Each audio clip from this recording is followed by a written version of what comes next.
시청자 여러분 안녕하십니까? 가장 빠른 종합 뉴스큐 시작합니다. 광주 아파트 붕괴 사고 현장에서 실종된 6명 가운데 1명이 낙하물 더미 아래에서 발견돼 구조 작업이 진행 중입니다. 아직 생사가 확인 안 된 가운데 수색 구조 작업이 어떻게 이루어지고 있는지 잠시 뒤 전문가 연결 알아보겠습니다. 대선을 55일 앞두고 여야 후보 모두 돌발 변수를 만났습니다. 이재명 후보 변호사비 대납 의혹 제보자 사망과 윤석열 후보 부인의 인터뷰 공개 여부 논란입니다. 민주당이 보는 판세, 우상호 의원과 함께하겠습니다. 네, 먼저 광주 신축 아파트 붕괴 사고 현장으로 가보겠습니다. 오늘 아침 속보로 전해드렸는데요. 지하에서 실종자 1명이 발견됐다라고 전해드렸는데 낙하물 더미 아래에 있다 보니 아직 정확한 생사와 신원이 확인되지 않고 있습니다. 또 YTN 취재진이 사고 당일 콘크리트 타설 작업을 마친 꼭대기층에서 찍힌 영상을 확보했습니다. 현장에 나가는 취재기자 연결합니다. 오태인 기자. 네, 광주 신축 아파트 붕괴 사고 현장입니다. 네, 오늘 아침에 뉴스 속보로 전해드렸습니다. 실종자 1명이 발견됐다는 소식인데요. 아직 구조가 이루어지지 않은 거죠? 네, 말씀하신 것처럼 실종자는 찾았지만 구조 작업은 더딥니다. 소방당국은 아파트에서 떨어진 낙하물이 워낙 많다 보니 구조 작업에 애를 먹고 있다고 설명했는데요. 그러면서 붕괴 아파트 주변에 파손된 차를 치워 중장비가 들어갈 수 있는 통로를 확보하고 있다고 설명했습니다. 중장비가 매몰 현장으로 들어가야 본격적인 구조 작업을 할 수 있을 것이라는 입장입니다. 워낙 구조자 주변에 낙하물이 많아 사람 힘으로는 힘들다고 덧붙였습니다. 실종자가 발견된 건 오늘 오전입니다. 아직 생사와 신원도 확인되지 않았는데요. 실종자가 발견된 곳은 지하 1층 계단 난간입니다. 구조대원들이 지상 4층까지 장비를 활용해 수색하다 발견했습니다. 하지만 나머지 5명은 행방을 여전히 알 수 없습니다. 붕괴 사고가 발생한 지 사흘째인데요. 추운 날씨가 이어지면서 구조 골든타임도 점점 줄어들고 있습니다.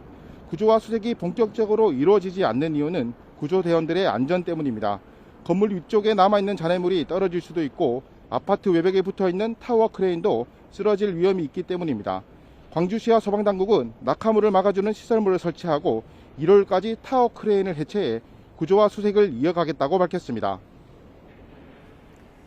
사고 원인을 놓고 여러 분석이 나오고 있는데요. 붕괴 사고 직전의 영상을 YTN이 확보했다고요?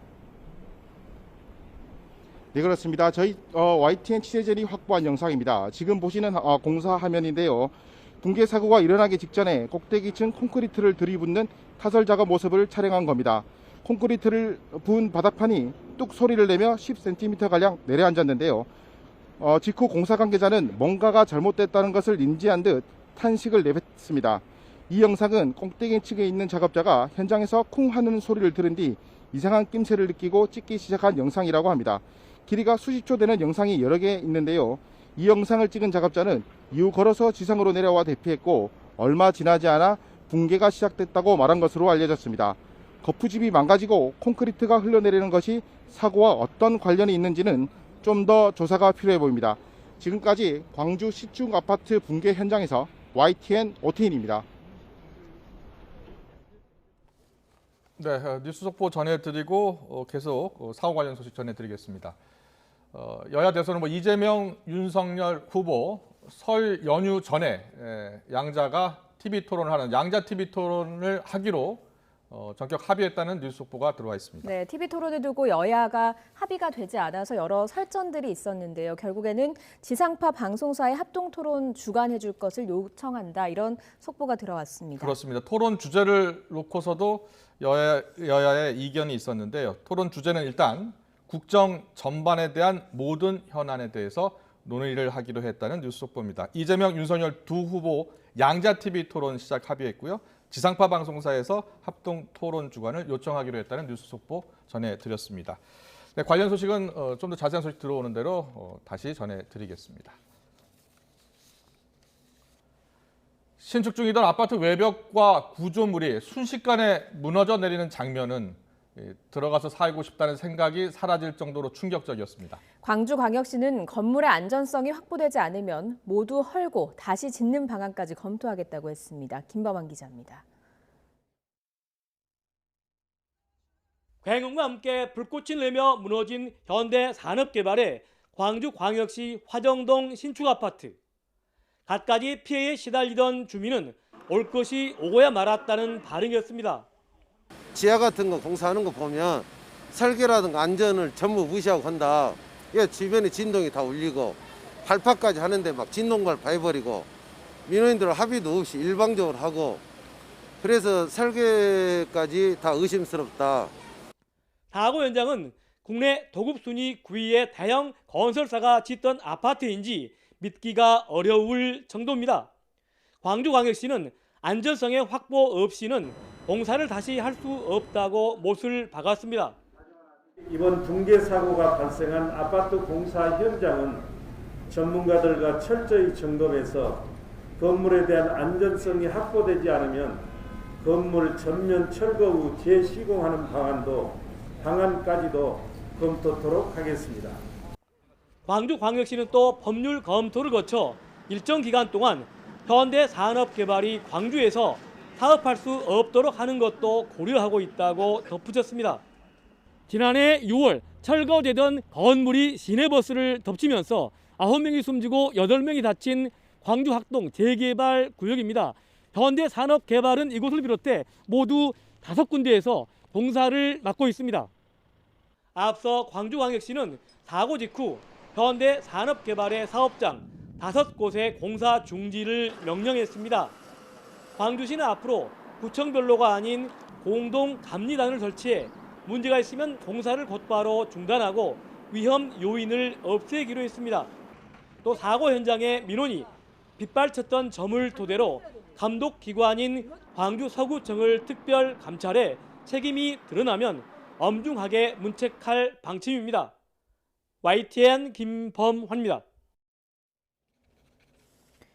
광주 아파트 붕괴 사고와 관련해서 고용노동부가 공사 원청과 하청업체에 대한 수사에 나섰습니다. 광주 고용노동청은 HDC 현대산업개발 현장 책임자와 콘크리트 골조업체 현장 소장 등을 산업안전보건법 위반 혐의로 불구속 입건했다고 밝혔습니다.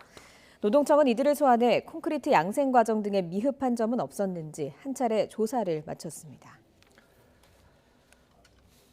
네, 앞서 전해드린 것처럼 이 광주 아파트 붕괴 사고 현장에서 사흘 만에 지금 실종자 1명을 찾았습니다. 소방당국은 이 남성의 생사를 확인하고 있고 또 철선, 콘크리트 적재물 다 치우는 대로 남성을 구조할 계획입니다. 그런데 아직 나머지 연락 두절된 작업자들의 위치와 생사 여부가 확인되지 않았습니다. 어떻게 구조에 나서야 할지 전문가와 함께 짚어보겠습니다. 이영주 서울시립대 소방방재학과 교수 모시고 이야기 나눠보겠습니다. 어서 오세요. 네, 안녕하십니까. 안녕하십니까. 지금 붕괴 사고 현장을 저희가 생중계로 전해드렸는데요. 네. 실종자 6명 가운데 1명이 발견됐는데 낙하물 더미 아래에 있다는 겁니다. 네. 구조가 생각보다 오래 걸리고 있는 것 같거든요. 네.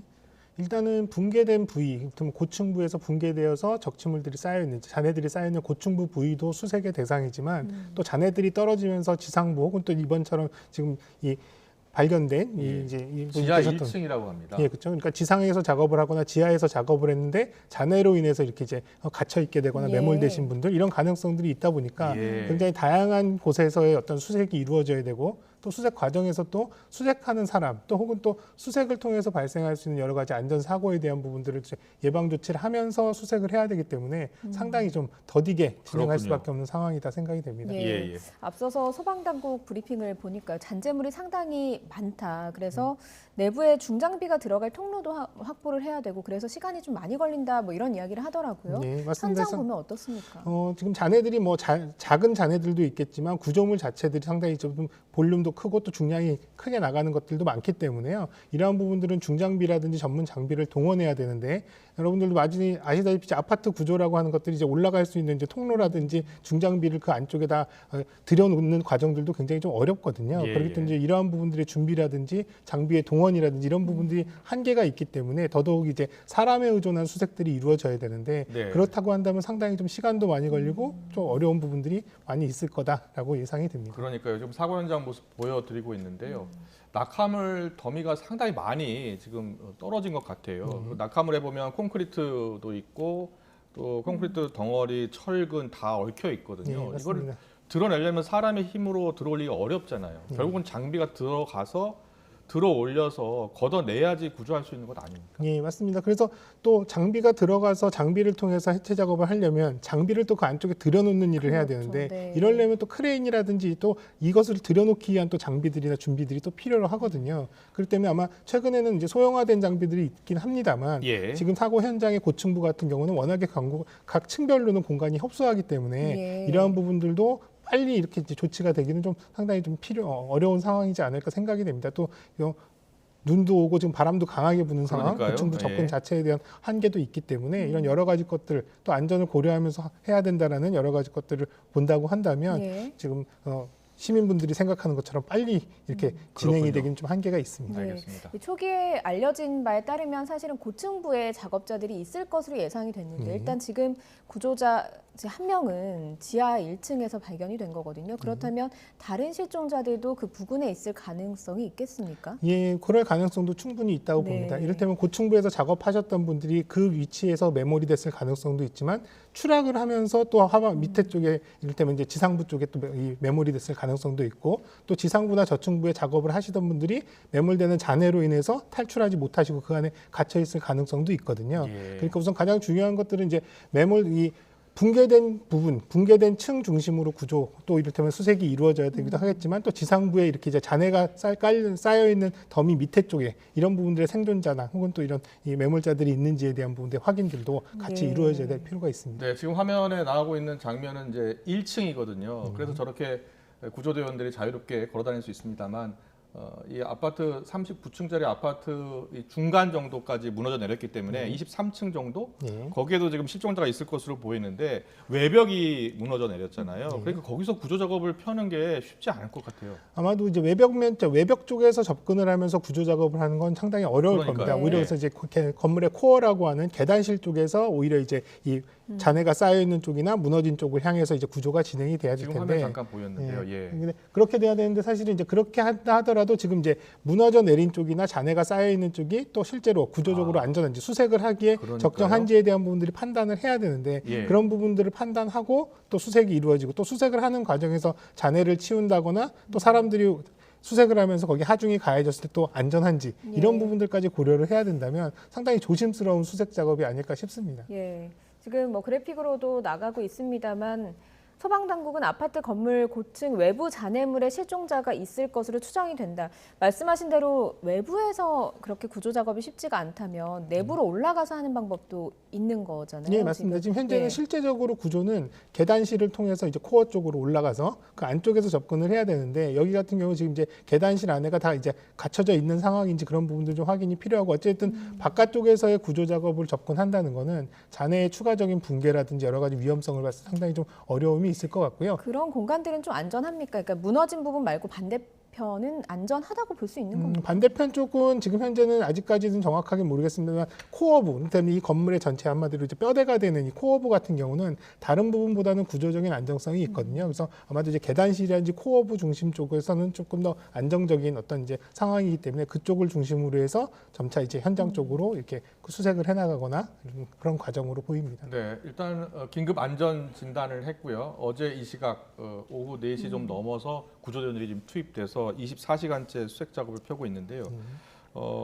건물 외벽에 지금 잔해물이 많이 쌓여 있는데 걱정스러운 것이 워낙 약한 구조물들이 있기 때문에 그 추가로 또 무너지지 않을까 부분이거든요. 어떻게 보세요? 맞습니다. 지금 계속 수색이 완료되기 전까지 또 현장이 정리되기 전까지는 또 잔해가 다 제거되기 전까지는 추가적으로 이런 잔해들이 쏟아져 내릴 가능성 네. 이런 부분들이 충분히 있거든요. 그래서 이러한 경우에 뭐 주변에 계신 이제 시민분들이나 또 주민분들의 위험성도 있지만 당장은 구조나 수색을 해야 되는 소방대원이나 구조대원들이 굉장히 위험할 수 있기 때문에 또 그리고 이런 것들이 이제 잔해들이 혹시라도 뭐 무너져 내린 거는 상황일 때는 오히려 매몰돼 있는 지금 이제 수색을 하고 있는 매몰자들 이런 분들한테 또 더 치명적으로 위험해질 수 있는 네. 상황까지 있기 때문에 굉장히 좀 이 어렵고도 좀 난이도가 있는 그런 상황이라고 예. 보겠습니다. 지금 화면에 제보 화면 지금 보내주셨는데요. 콘크리트 이 적재물이 밑으로 1층으로 추락하는 그 양이 상당히 많은 것 같거든요. 예, 지금 현재 붕괴된 부분들만 보더라도 사실 예. 콘크리트 타설하는 중에 콘크리트 양, 또 그 양이 밑으로 쏟아져 내리면서 외벽면과 그 밑에 하부층의 이런 바닥면이라든지 이런 부분이 일부 같이 붕괴가 됐거든요. 그렇기 때문에 이렇게 볼 때는 한순간에 그냥 후루룩 떨어진 것처럼 보이기도 하지만 사실 네. 그 양이라고 하는 네. 것들은 엄청나게 많은 잔해로 지금 확인이 되고 있습니다. 예. 아, 예. 그 구조대원들이 들어가기에 앞서서 구조견들이 먼저 들어갔습니다만 어제 이런 소식이 들리더라고요. 26층에서 28층 사이에서 구조견들이 약한 반응을 보였다. 그러면 말 그대로 구조견이다 보니까 거기에 실종자가 있기 때문에 반응을 보였다라고 저희가 좀 해석을 해도 되는 건지요? 아마도 그럴 가능성이 다른 곳보다는 상당히 높다라고 볼 수 있겠고요. 네. 예, 예. 다만 이제 이런 부분들도 이제 그런 구조견들이 반응을 했기 때문에 빨리 들어가서 그런 사람들의 흔적이라든지 또 구조자들이 있다면 구조를 하면 좋겠지만 그런 반응을 보였다 하더라도 현장이 지금 충분히 그렇죠. 수색을 하기 안전한지가 확인이 돼야 되기 때문에 그런 부분들이 좀 안타까운 부분이거든요. 네. 어쨌든 구조견 같은 경우는 일반 사람들보다는 수십 배, 수백 배 이상 민감하게 냄새에 반응하기 때문에 아마도 구조견들이 그런 반응을 보였다면 상당 부분 거기에 이를테면 우리가 찾고 있는 분들이 거기에 계실 가능성도 충분히 있을 네. 것이다 보겠습니다. 네, 우리 실종자 6분의 가족들이 지금 애타게 구조 작업을 기다리고 있습니다. 네. 그런데 지금 날씨가 광주 날씨가 영하 3도 그리고 지금 눈까지 예보가 돼 있는 상황이어서 지금 구조를 기다리는 우리, 실종 근로자들이 많이 추울 것 같아요. 그리고 빨리 구조를 애타게 기다릴 것 같은데 실종자분들의 생존 골드타임이라고 해야 될까요? 어느 정도로 지금 예상하고 계십니까? 일단 뭐 일반 시민분들도 그렇고 가족분들도 그렇고 예. 가능하면 오랫동안 생존에 계셔서 구조를 기다리실 수 있고 또 구조 되기를 바라는 마음은 뭐 그렇죠. 다 같을 예. 겁니다. 다만 이제 이렇게 극한의 상황이라든지 또 예기치 않은 상황에서의 생존이라고 하는 것들은 또 다른 이제 상황에서 봐야 되는데요. 예. 사실은 만약에라도 이렇게 이제 매몰이 된 상황에서 이를테면 취수, 그러니까 물이라도 이렇게 이제 혹시라도 이제 취하실 수가 있다면 예. 생존 기간은 또 이 생존 타임이라고 하는 것들이 굉장히 좀 길어질 수 있거든요. 그렇죠. 길게는 뭐 예. 한 일주일 이상도 물만 있으면 버틸 수도 있는데 다만 예, 예. 여기 이제 변수는 물이 이제 이렇게 취수가 가능한 이런 곳이 아닐 수도 있고 또 한편으로는 이런 이제 붕괴 과정이나 이런 낙하 과정에서 부상을 입으셨거나 혹은 또 의식을 잃으셨다면 또 그리고 거기에다가 이렇게 이제 굉장히 추운 날씨에 노출될 수 있는 이런 부분들로 본다면 통상적인 이런 생존 기간보다는 다소 짧아질 수 있는 이런 이제 가능성도 있거든요. 예. 그러니까 사실은 굉장히 지금 열악한 상황에서 만약에 매몰돼서 생존해 계신다면 굉장히 열악한 상황에서 이거 버티고 계신 그런 상황일 수가 있어서 사실은 조금이라도 좀 빨리 이런 수색이 이루어지고 또 구조될 수 있다면 참 좋겠다는 이런 바람을 가지고 있습니다. 예, 저희는 끝까지 희망을 잃지 않아야 되지 않겠습니까?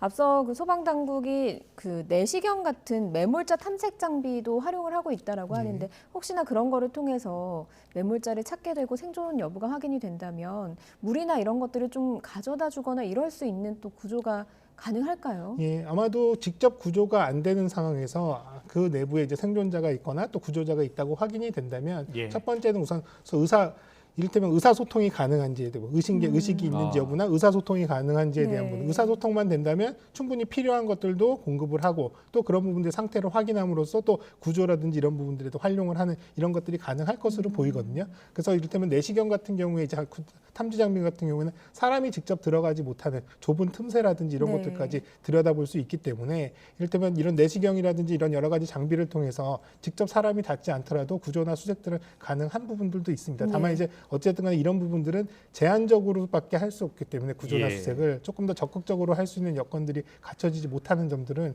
계속 좀 아쉬운 부분들입니다. 알겠습니다.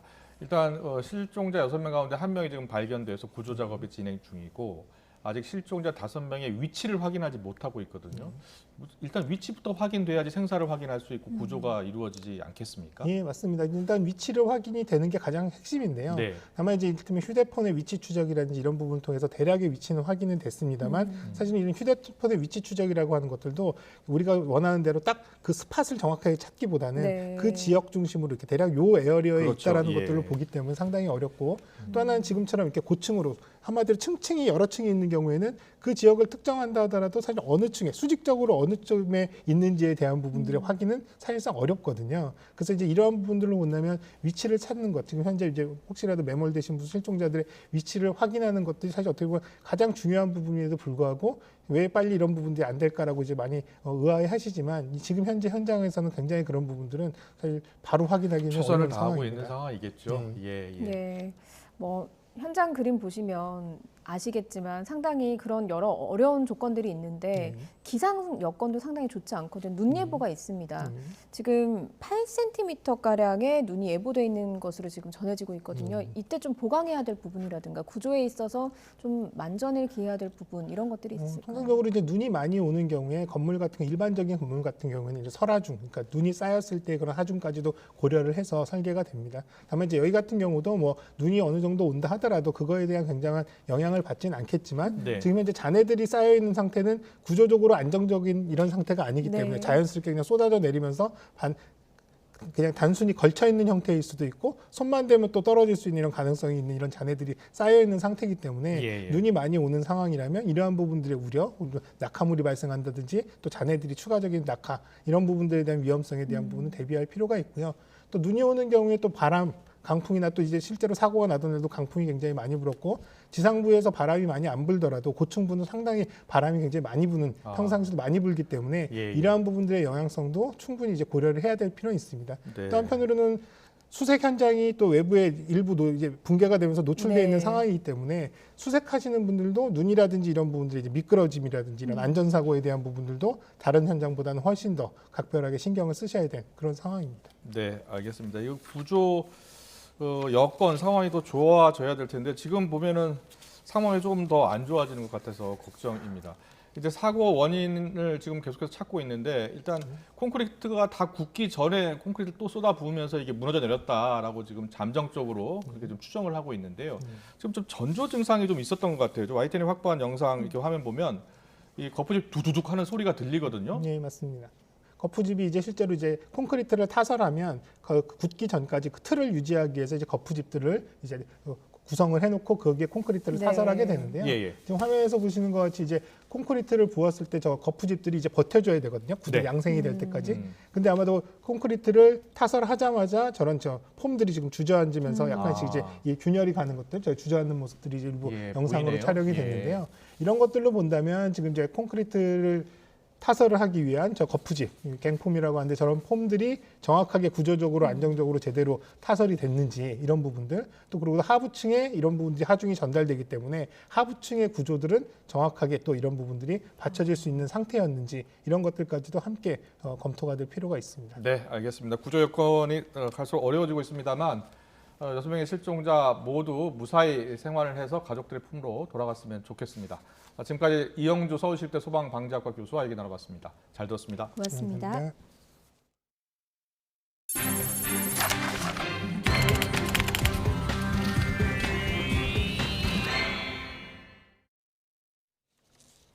네, 대선 D-55 정치권 움직임 살펴보겠습니다. 여야 대선 후보들은 오늘 각각 재건축 정책 방향과 전기료 공약을 내걸고 민심 공략에 나섰습니다. 변호사비 대납 의혹 제보자 사망 사건과 김건희 씨 통화 녹음 파일을 둘러싼 여야 간의 신경전도 가열되고 있습니다. 국회 취재기자 연결합니다. 나연수 기자. 네, 국회입니다. 네, 오늘 여야 대선 후보가 나란히 정책으로 민심 공략에 나섰죠? 네, 더불어민주당 이재명 후보는 오늘 오전 서울 노원구 상계동에 있는 노후 아파트를 찾아 재건축 관련 정책 간담회를 했습니다. 곧이어 규제 합리화를 통한 재건축 활성화, 확대 정책을 발표했는데요. 이 재개발, 재건축 신속협의제를 도입하고 500%까지 용적률 상향이 가능한 4종 주거지역을 신설하겠다는 내용입니다. 또 용적률과 층수 제한 등을 완화하고 기반시설 설치 비용도 지원하겠다며 유연성과 실용성을 내세웠습니다. 특히 문재인 정부의 기존 부동산 정책 실책을 거론하며 다시 차별화에 나섰는데요. 직접 들어보겠습니다. 역대 민주정부는 재개발, 재건축을 과도하게 억제한 측면이 있습니다. 그러나 재개발, 재건축을 금기시하지 말고 국민의 주거 상향 욕구도 존중해야 합니다. 국민의힘 윤석열 후보는 오는 4월과 10월로 예고된 전기요금 단계적 인상 계획 전면 백지화로 맞섰습니다. 코로나19 위기 속 경영난에 빠진 중소기업과 자영업자들에게 전기요금 인상은 큰 부담이 된다고 지적했습니다. 전기요금은 정치적 요소가 아닌 과학과 상식에 입각해 결정해야 한다며 문재인 정부의 탈원전 정책도 비판했습니다. 직접 들어보시죠. 저는 과학에 기반한 전력 공급 체계를 무너뜨린 탈원전과 태양광 비리도 조사하여 문제점을 밝히고 바로 잡을 것입니다. 윤 후보는 앞서 서울 프레스센터에서 열린 정책 토론회에 참석해 분권형 책임 장관제와 기능 중심의 슬림 청와대를 내건 차기 정부 국정 운영 방향도 밝혔습니다. 네, 어제 새로운 변수들이 등장했죠. 이재명 후보의 변호사비 대납 의혹 제보자 사망 사건에 이어서 윤석열 후보 배우자 김건희 씨의 통화 녹음 방송이 예고됐는데요. 여야는 여기에 대해서 어떻게 대응하고 있습니까? 네, 먼저 국민의힘은 이 후보 변호사비 대납 의혹 최초 제보자의 죽음을 간접 살인으로 규정하고 대장동 의혹까지 총공세를 펼치고 있습니다. 믿기 힘든 연쇄 사망 사건의 국민적 의혹과 분노가 극에 달하고 있다고 비판하며 이 후보의 책임을 촉구했습니다. 직접 들어보시죠. 대장동 특검 반드시 실현되어 진실이 낱낱이 밝혀져야 할 것입니다. 우리 당은 의문사 진상규명회를 설치해서 끝까지 진실을 추적하겠습니다. 반면 더불어민주당은 고인의 죽음에 조의를 표하면서도 고인이 지난해 허위 주장으로 고발 조치됐다는 점을 거듭 언급하고 있습니다. 국민의힘을 향해서는 억지 주장, 흑색 선전을 하고 있다고 비난했습니다. 들어보시죠. 개인의 슬픈 이 죽음도 정쟁에 도움이 된다면 흑색 선전에 이용하는 이 국민의힘 참 그 뿌리가 의심됩니다. 정치권은 국민의힘 윤석열 후보의 배우자 김건희 씨의 7시간 분량 통화 녹음 공개 파장도 예의주시하고 있습니다. 아직 내용이 공개되지 않은 만큼 민주당은 직접 공세에 나서지 않았지만 국민의힘은 사전 차단에 주력하는 모습입니다. 윤 후보 선대본부는 통화 녹음 파일을 넘겨받은 방송사를 상대로 방송금지 가처분을 신청했고 이 같은 방송이 선거법에 위반되지 않는지 선관위에 유권 해석을 요청할 방침입니다. 이슈 공방 와중에 여야는 조금 전 3시부터 대선 후보들의 TV 토론을 위한 실무 협상에 들어가 4가지 합의안을 도출했습니다. 먼저 설 연휴 전 양자 TV 토론을 시작하기로 하고 지상파 방송사에 합동 토론을 주관해달라고 요구했습니다. 국정 전반에 대한 모든 현안을 토론하되 이외 추가 토론 진행을 위한 협상을 진행하기로 했습니다.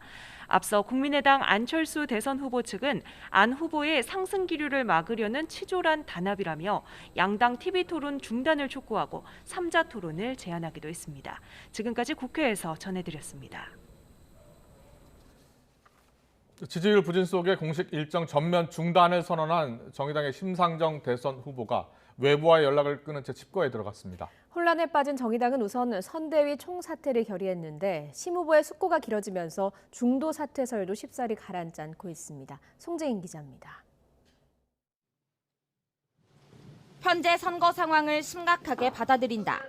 짧은 입장 표명과 함께 돌연 모든 일정을 취소한 정의당 심상정 대선 후보는 아침부터 휴대전화를 꺼둔 채 사실상 칩거에 들어갔습니다. 당대표를 포함한 선대위 주요 관계자들조차 연락이 끊기면서 누구도 심 후보의 정확한 의중은 파악하지 못했고 그만큼 당내 혼란은 커질 대로 커졌습니다. 후보가 연락이 안 돼서 대표도 참 답답한 상황이고 근데 후보가 이 상황을 굉장히 엄중하게 보는 만큼 그래서 대표로서도 함께 우선 당 차원에서는 선거대책위원회 총사퇴라는 결단을 내렸습니다. 고전하는 지지율 등 현재 선거 상황에 대한 책임을 당이 나눠서 지는 동시에 전면적 쇄신에 나서겠다는 의도를 강조한 것으로 풀이됩니다. 남은 건 심 후보 본인이 내놓을 특단의 대책뿐인데 일각에선 여전히 중도 사퇴설이 수그러들지 않고 있습니다. 네 번째 대권에 도전하는 심 후보가 당과 소통까지 끊어낸 채 장고에 들어간 만큼 선택지가 많지 않을 거란 취지입니다. 여영국 대표도 심 후보가 모든 걸 열어놓고 판단할 거라면서도 당대표로선 대선 완주를 향한 기대를 전했습니다. 그동안 후보께서 이번 대선 출마가 자신의 마지막 소임이라고 몇 번을 말씀을 좀 하셨습니다. 그런 점에서 저는 심상정 후보를 믿습니다. 이번 사태로 정의당 안에서는 40년 역사의 진보 정치가 벼랑 끝으로 내몰린 것 아니냐는 위기의식도 읽힙니다. 심상정 후보의 숙고가 길어지는 이유인데 극약 처방으로 출구를 찾아낼 수 있을지 주목됩니다. YTN 송재인입니다. 대선 50여일을 앞두고 후보들은 전국을 지금 누비면서 매일매일 공약을 발표하고 표심을 다지고 있습니다. 민주당 이재명 후보와 국민의힘 윤석열 후보, 조금 전 뉴스 속보로 전해드린 것처럼 설 연휴 전에 TV 토론을 갖기로 합의를 했습니다. 그리고 돌발 변수들도 잇따라 나오고 있는데요. 대선 전국 민주당 우상호 의원 모시고 자세히 분석해 드리겠습니다. 어서 오십시오. 네, 안녕하십니까. 안녕하십니까. 네. 여쭤볼 게 많은데요. 네. 먼저 지금 방금 뉴스 속보부터 여야 합의지만 사실상 민주당과 국민의힘 합의잖아요. 네. 네, 여야 유력 대선 주자 간 양자 토론, TV 토론인데 과거에 이런 사례가 있었나요? 후보가 뭐 되게 소수일 때는 양자 토론을 한 적이 있습니다만 그렇죠. 후보가 이렇게 여러 명 있을 때 예. 그리고 일정한 지지율을 확보하고 있는 후보가 있음에도 불구하고 양자 토론이 합의된 것은 처음으로 보여집니다. 아, 그렇군요. 근데 보통 이제 TV 언론사가 주관할 적에는 일정한 지지율 올린 분들은 포함을 시키는데 그렇죠. 이번에는 이제 당과 당의 협의이기 때문에 예. 양자 토론으로 합의를 한 것 같습니다. 네.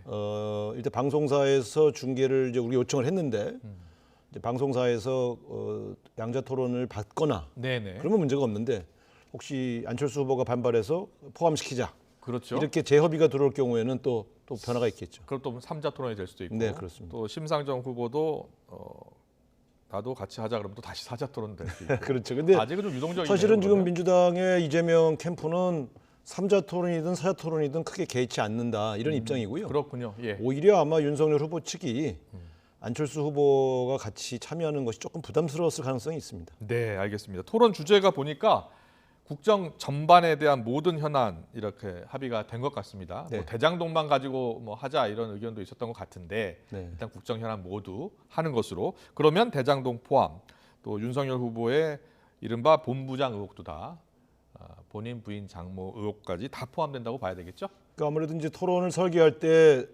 보통 주제를 약간 좁혀서 하는 토론이 있고요. 주제 제한 없이 이제 양자 토론을 확 열어놓는 경우가 있는데 아마 두 가지를 섞을 가능성이 있죠. 왜냐하면 너무 산만하면 안 되니까. 예. 특히 대통령 후보라고 하면 외교 안보나 경제 이런 문제를 좀 특화시켜서 다만 10분, 20분이라도 집중적으로 토론해야 될 필요는 있기 때문에 그 두 개를 나눌 것으로 예상됩니다. 네, 일단 이재명 후보가 윤석열 후보보다 토론을 더 잘한다고 생각하십니까? 지금까지 예. 한 몇 개월 지켜보면 아무래도 이제 현안에 대한 이해도나 정책에 대한 집중력에서 윤석열 후보보다 예. 훨씬 잘 준비되어 있다고 판단을 하기 때문에 그렇군요. 예. TV 토론에서는 아무래도 조금 더 유리하지 않나 저는 그렇게 기대합니다. TV 토론은 그러면 가능하면 많이 가질수록 이재명 후보에게는 유리하다 이렇게 판단하고 있는 거죠? 근데 이제 TV 토론이 예. 아주 많으면 또 시청자들이 아하. 선택해서 보시기 때문에 그만큼 그렇군요. 시청률이 낮아지니까요. 네. 근데 확실하게 보면 첫 번째 TV 토론이 승부처인 건 틀림없습니다. 그렇군요. 첫 번째 TV 토론이 가장 시청률이 높고요. 예. 그다음에 이제 마지막 TV 토론이 또 시청률이 높습니다. 그렇군요. 그렇기 때문에 그 두 번의 토론, 처음과 마지막 TV 토론은 굉장히 유권자에게 어필을 잘 해야 됩니다.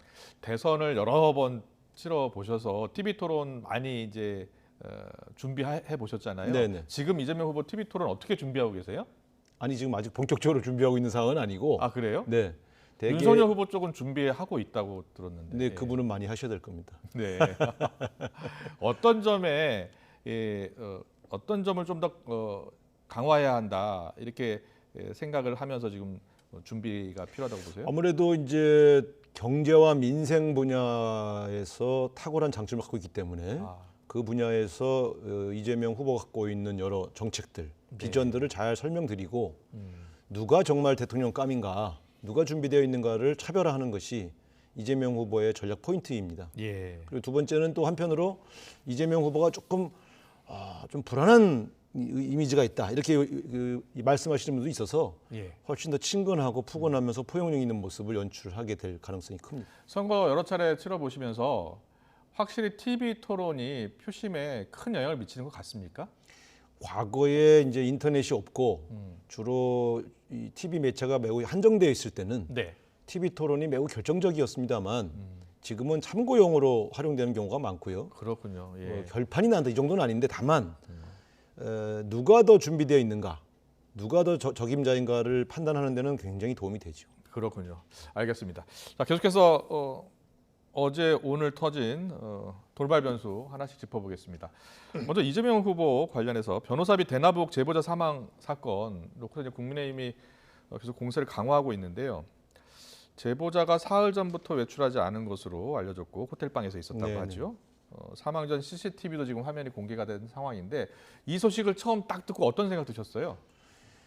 저는 이제 첫 보도에서 보통 뭐 지금 예를 들면 이제 극한적 선택을 했다, 유서를 남겼다 이런 보도가 없기 때문에 네네. 아 이분이 뭔가 병사하신 것 같다. 저는 그렇게 그런 생각을 느꼈고요. 바로 하셨어요. 예. 그래서 김기현 원내대표와 안철수 후보가 뭐 살인이라는 용어까지 쓰면서 이재명 후보 책임론을 거론할 때 저는 사실 되게 섬찟했습니다. 아무리 정치가 극한적 대결로 가는 상황이 있다 하더라도 정치 지도자가 유력한 여권의 대통령 후보를 살인자로 모는 그런 광기의 언어를 쓴다는 것은 저는 정말 있어서는 안 되는 일이다. 그래서 저는 지금 보도를 보면 심장 질환인 것으로 지금 나오고 있지 않습니까? 네네. 최종 결과는 좀 기다려봐야 되겠지만 부검을 통해서 정확한 사인을 밝히기로 했습니다. 저는 이 사인이 밝혀지면 김기현 원내대표와 안철수 후보는 그런 극한적 용어를 써서 이재명 후보를 이렇게 몰아붙인 거에 대해서 사과하셔야 된다고 봅니다. 사실 살인이라는 용어를 대선에서 쓰는 것은 너무 지나친 언어였다고 봅니다. 네, 지나친 공세였다라고 이야기해 주셨는데 그런데 이제 대장동 사건의 핵심 유한기 전 본부장 그리고 또 김문기 처장도 숨진 채 발견이 됐고요. 또 우리 국민들 입장에서는 수사 중인 사람들이 지금 잇따라 세 분이 지금 목숨을 잃었잖아요. 그래서 사람들이 의문을 좀 갖는 것은 사실인 것 같아요. 그렇죠. 그러니까 안타까운 이런 죽음에 대해서 안타깝고 또 되게 비통한 마음이 있는 것은 또 표현을 합니다만 이것이 누구의 책임이다라고 몰아가는 문제는 저는 굉장히 신중해야 된다고 봅니다. 거기도 다 유가족들이 있고 또 관련된 분들이 있고 진실은 수사 중에 있는데 대선을 앞두고 국민들이 현혹하는 이런 언어들을 쓰는 것은 굉장히 위험하죠. 제가 어디 매체에서 말씀드렸습니다만 만약에 윤석열 후보와 관계 있는 분이 질병으로 사망하면 윤석열 후보에게 간접 사진이라고 비판할 수 있습니까? 사실은 양쪽을 다 같이 보면서 되게 이 선거 시기에 상대방을 공격할 적에도 대단히 조심해야 된다고 생각합니다. 그렇군요. 민주당 보니까 일단 그게 제보 조작 의혹이고 녹취록도 지금 조작됐다 이렇게 주장을 하고 있는 거죠. 네, 그러니까 이제 이분에 대해서는 이분이 변호사비 대납 의혹을 제기한 제보자이기도 합니다만 저희 당 쪽에 갖고 있는 여러 정보는 이분이 그 문제조차도 약간 변조시킨 의혹이 있다. 그래서 근데 그러나 저는 돌아가셨는데 돌아가신 분을 놓고 변조를 했니 아니니 이야기하는 것 자체가 저는 예의가 아니라고 생각합니다. 그래서 이 사안은 아유 참 어떻게 이런 변고를 당하셨나 하고 위로하고 더 이상 얘기하지 않는 것이 좋을 것 같습니다.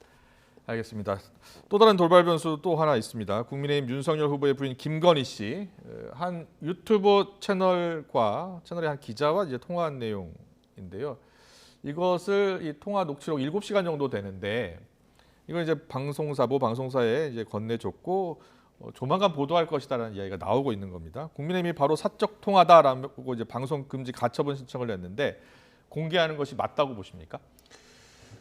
일단 대통령 후보의 부인은 국민들 여론조사를 보더라도 검증을 좀 해야 된다는 여론이 한 70% 이상 되지 않습니까? 검증을 해야 된다 부인 역시. 그렇죠. 그래서 왜냐하면 이게 이제 영부인이 될 분이시기 때문에 그런 측면에서 본다면 이분이 이제 어떤 통화를 했는지는 알 수가 없습니다만 적어도 아직 통화 내용은 알려지지 않았죠. 네, 언론사의 검증 대상인 것은 틀림없어 보입니다. 그래서 특히 이분이 언론인하고 통화를 한 것이기 때문에 만약 그냥 다른 지인과의 통화 내용이면 조금 애매합니다만 언론사에 종사하시는 분과의 통화라고 이분이 기자로 확인이 된 건가요? 아니 언론사 종사자라고 알려져 있죠. 그래서 어쨌든 그 내용이 검증의 대상이 아니냐는 것은 그 보도를 준비하고 있는 언론사가 판단할 문제이고요. 그것은 언론사가 자율로 판단할 문제죠.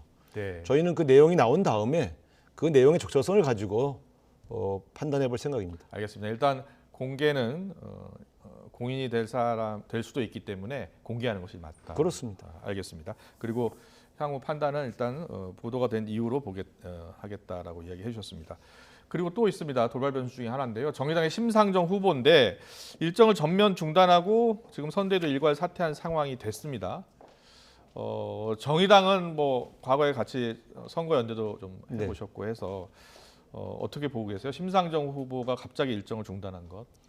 글쎄 아무래도 이제 심상정 후보의 지지율이 좀 상승세를 타지 못하고 있는 점, 그다음에 재정치 세력, 진보 정치 세력이 원래 단일 후보를 내기로 합의됐다가 그것이 진전되지 않고 있는 상황, 이런 것들이 종합적으로 굉장히 복잡한 신경을 만든 것 같은데 그럼에도 불구하고 대한민국에서 이 진보 정치가 했던 역할들이 의미가 있습니다. 그런 측면에서는 좀 다시 기운을 내서 레이스에 다시 참여해 주셨으면 하는 그런 생각입니다. 네, 알겠습니다. 다시 한번 기운을 내셨으면 좋겠다라고 이야기해 주셨습니다.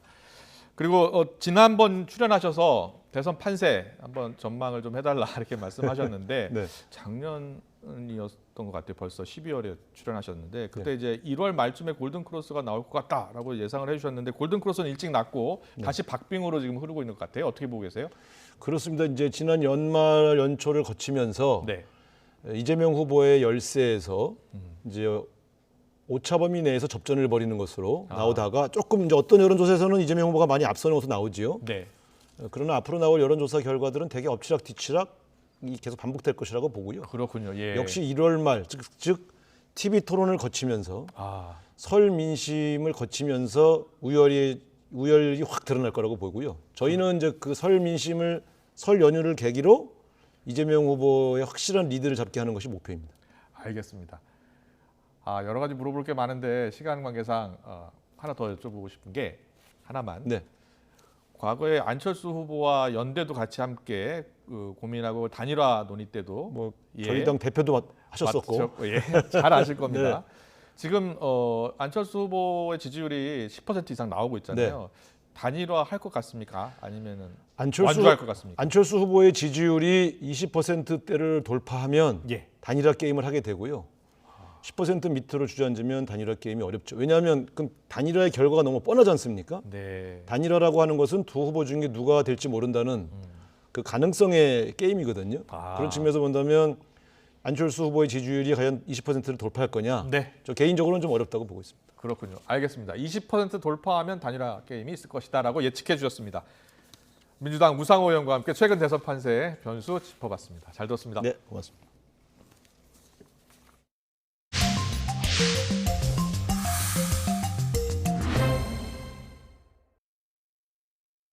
오는 16일까지 적용되는 현행 사회적 거리 두기의 완화 여부가 내일 발표됩니다. 내일 발표에는 또 오미크론 변이 우세종화에 대비한 방역 체계 개편과 설 연휴 방역 대책도 포함될 예정입니다. 정부가 앞으로 1, 2주 안에 오미크론 변이가 델타를 대체한 우세종으로 자리 잡을 것으로 내다봤습니다. 중앙사고수습본부는 지난주 기준 오미크론 검출률이 12%를 넘어섰다며 앞으로 1, 2주 안에 50%를 넘겨서 우세종이 될 것이라고 진단했습니다. 지난주 미국 라스베이거스에서 열린 국제 전자제품 박람회 CES 2022에 참석한 뒤 입국한 119명이 코로나19에 확진된 것으로 집계됐습니다. 질병관리청은 미국의 오미크론 검출률이 98.3%에 이르는 점을 감안하면 확진자의 대부분이 오미크론에 감염된 것으로 예상할 수 있다고 설명했습니다. 화이자가 개발한 먹는 코로나19 치료제가 오늘 오후 인천국제공항을 통해 들어왔습니다. 당장 내일부터 처방과 투약이 시작됩니다. 현장에 나가 있는 취재기자 연결합니다. 김철희 기자. 네, 인천국제공항 화물터미널에 나와 있습니다. 네, 먹는 코로나19 치료제가 공항에 도착했다고요? 네, 오후 2시 10분쯤 코로나19 먹는 치료제가 인천국제공항에 도착했습니다. 이후 기다리고 있던 특수 차량에 태워졌고 조금 전인 오후 3시 20분쯤 공항을 완전히 떠났습니다. 이후 치료제는 충북 청주에 있는 창고로 옮겨지게 됩니다. 약품 전문 유통업체가 280개의 담당 약국과 89개의 생활치료센터에 약을 공급합니다. 이번에 도입된 치료제는 화이자의 팍스로비드입니다. 오늘은 2만 1,000명분이 들어왔지만 10,000명분 추가 도입이 예정돼 있어 이달 중으로 모두 3만 1,000명분이 국내로 들어오게 됩니다. 정부가 화이자사와 도입 계약을 맺은 76만 2천 명분 가운데 4% 정도입니다. 네, 모두가 약을 처방받을 수 있는 건 아닐 텐데요. 정해진 기준이 있다고요. 네, 방역당국은 65살 이상 확진자 가운데 증상이 발현된 지 5일 이내의 경증과 중등증 환자, 그리고 면역 저하자 가운데 재택치료자나 생활치료센터 입소자를 중심으로 처방하기로 했습니다. 재택치료자의 경우 대리인이 약국에서 약을 처방받거나 약국이 직접 자택으로 보낼 수 있도록 했고요. 생활치료센터에 있다면 센터 내 의료진이 처방한 뒤 약을 줍니다. 먹는 치료제와 함께 복용하면 안 되는 약물의 개수는 23가지에 이르는데요. 여기에는 일부 고지혈증과 통풍, 우울증 치료제 성분도 포함되어 있습니다. 따라서 방역당국은 약국과 의료진의 투약 지도를 준수하고 재판매 등을 통한 복용은 피해달라고 당부했습니다. 약을 받으면 아침과 저녁 하루 2번씩 5일간 한 번에 3알을 복용하게 됩니다. 5일 후 상태가 악화하거나 좋아지지 않았다면 의료진과 상의해야 합니다. 담당 의료진은 매일 투약 여부와 건강 상태를 확인할 예정인데 이상 반응이 있는 경우 신속하게 진료받을 수 있도록 돕게 됩니다. 중대한 부작용이 발생하는 경우에는 의약품 부작용 피해 구제 절차에 따라 피해 보상을 받을 수도 있습니다. 지금까지 인천국제공항 화물터미널에서 YTN 김철입니다. 공군은 F-5E 전투기 추락 사고로 순직한 조종사 고 심정민 소령이 민가를 피하기 위해서 비상탈출을 시도하지 않은 것으로 판단하고 있다고 밝혔습니다. 공군은 현재까지 일부 비행 기록 장치를 분석한 결과라며 이같이 밝힌 뒤 철저한 조사를 통해 사고 원인을 밝히는 데 최선을 다하겠다고 말했습니다. 심 소령의 연결식은 내일 오전 9시 소속 부대인 공군 10전투비행단에서 유족과 동료 조종사, 부대 장병들이 참석한 가운데 부대장으로 엄수되며 이후에는 국립대전 현충원에 안장될 예정입니다. 문재인 대통령은 전투기 추락 사고로 순직한 고 심정민 소령의 명복을 빌고 유가족에게 위로를 전했습니다. 문 대통령은 SNS에 끝까지 조종관을 붙잡고 민가를 피한 고인의 살신성의는 위국 헌신 군인 본분의 표상으로 언제나 우리 군의 귀감이 될 것이라고 적었습니다. 그러면서 고인은 장래가 촉망되는 최정의 전투 조종사였으며 동료로부터 존경과 신뢰를 받는 참 군인이었다면서 그래서 고인을 잃은 슬픔이 더욱 크다고 안타까움을 표했습니다.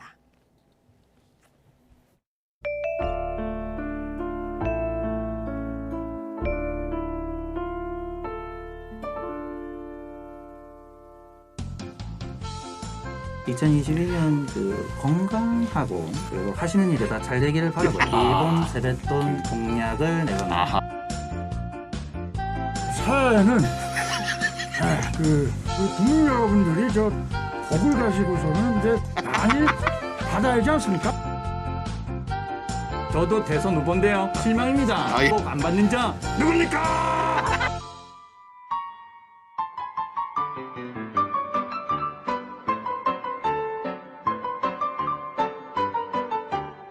내부 상태는 좀 어떤 것 같습니까? 세탁기가 안 들어가서 세탁기를 들어 넣으려면 창문을 뜯어서 후보님의 좋은 소식을 위해서 합주합니다.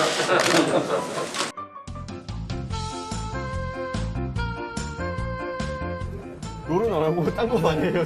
롤 요즘은 정치하시느라고 못해요.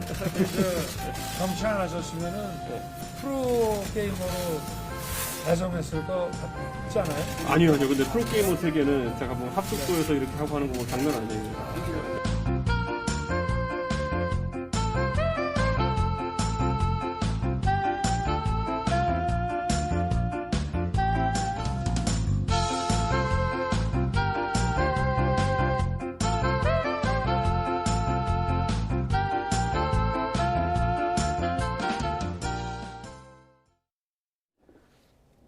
이재명 민주당 대선 후보가 오늘 문재인 부동산 정책에 대해 다시 한번 사과하면서 재건축 규제 완화를 강조했습니다. 윤석열 후보 역시 최근 정책 행보의 속도를 내고 있는 모습입니다. 네, 최근 지지율 부진을 겪고 있는 심상정 정의당 대선 후보가 돌연 공식 일정을 중단했고요.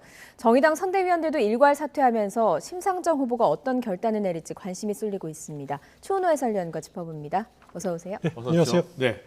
정책 행보, 여야 유력 주자들의 정책 행보를 본격화하고 있잖아요. 그렇습니다. 이재명 후보가 문정부 부동산 정책에 대해서 또 한 번 사과했어요. 그리고 노원구 아파트 현장, 노후 아파트 현장 가서 재건축을 크게 완화할 것이다라고 밝혔습니다.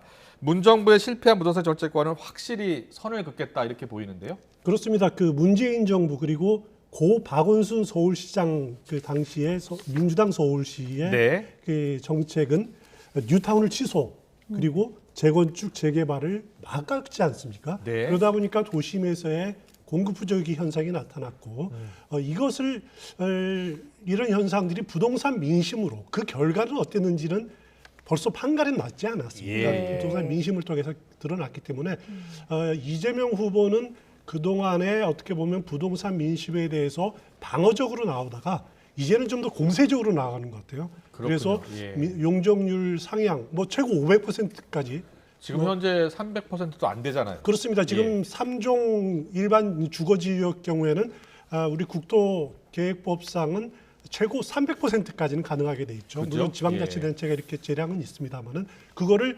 4종을 만들어서 500%까지 상향하겠다라고 하는 것은 굉장히 공세적이고 파격적인 네. 공약이 아닐 수가 없는 거죠. 네. 이렇게 이 후보가 대선 승리를 위해서 이렇게 선을 그어야 된다. 부동산 정책에 대해서 그렇게 생각하는 이유도 있을 것 같거든요.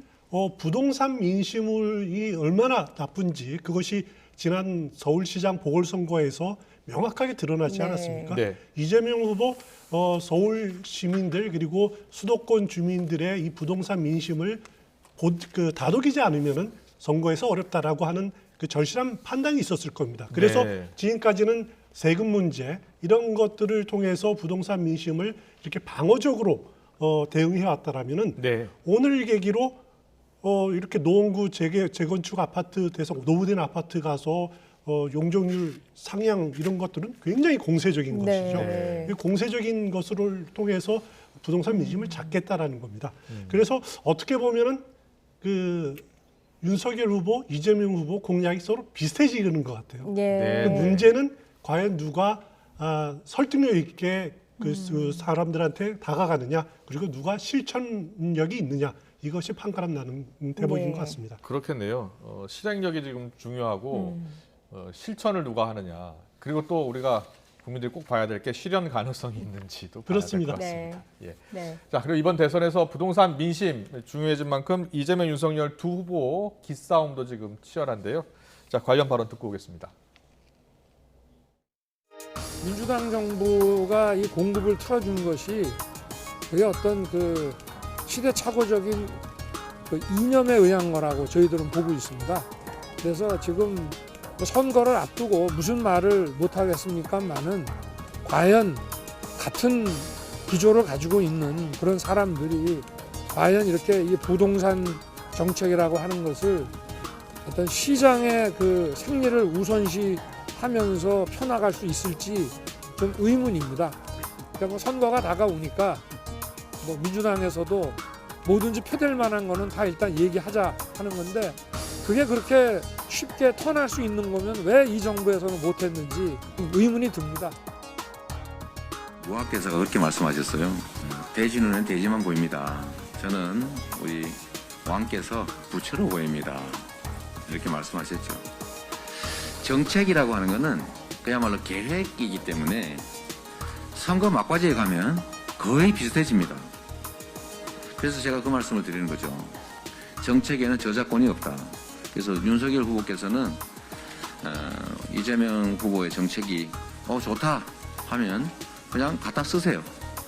자꾸 다르려고 하지 말고. 저는 정책이 다른 후보와 다르려고 노력하지 않습니다.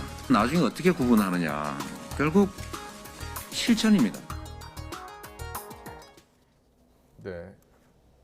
이재명 후보는 자신의 좋은 정책 윤석열 후보가 갖다 쓰라고 이렇게 이야기를 하고 그렇습니다. 있습니다. 자신감입니다. 그런데 문정부의 정책과 차별화 지금 이재명 후보가 계속 강화하고 있다 이렇게 말씀을 해주셨는데요. 최근에 보니까 송영길 대표가 이재명 후보가 문재인 정부에서 탄압을 받았다.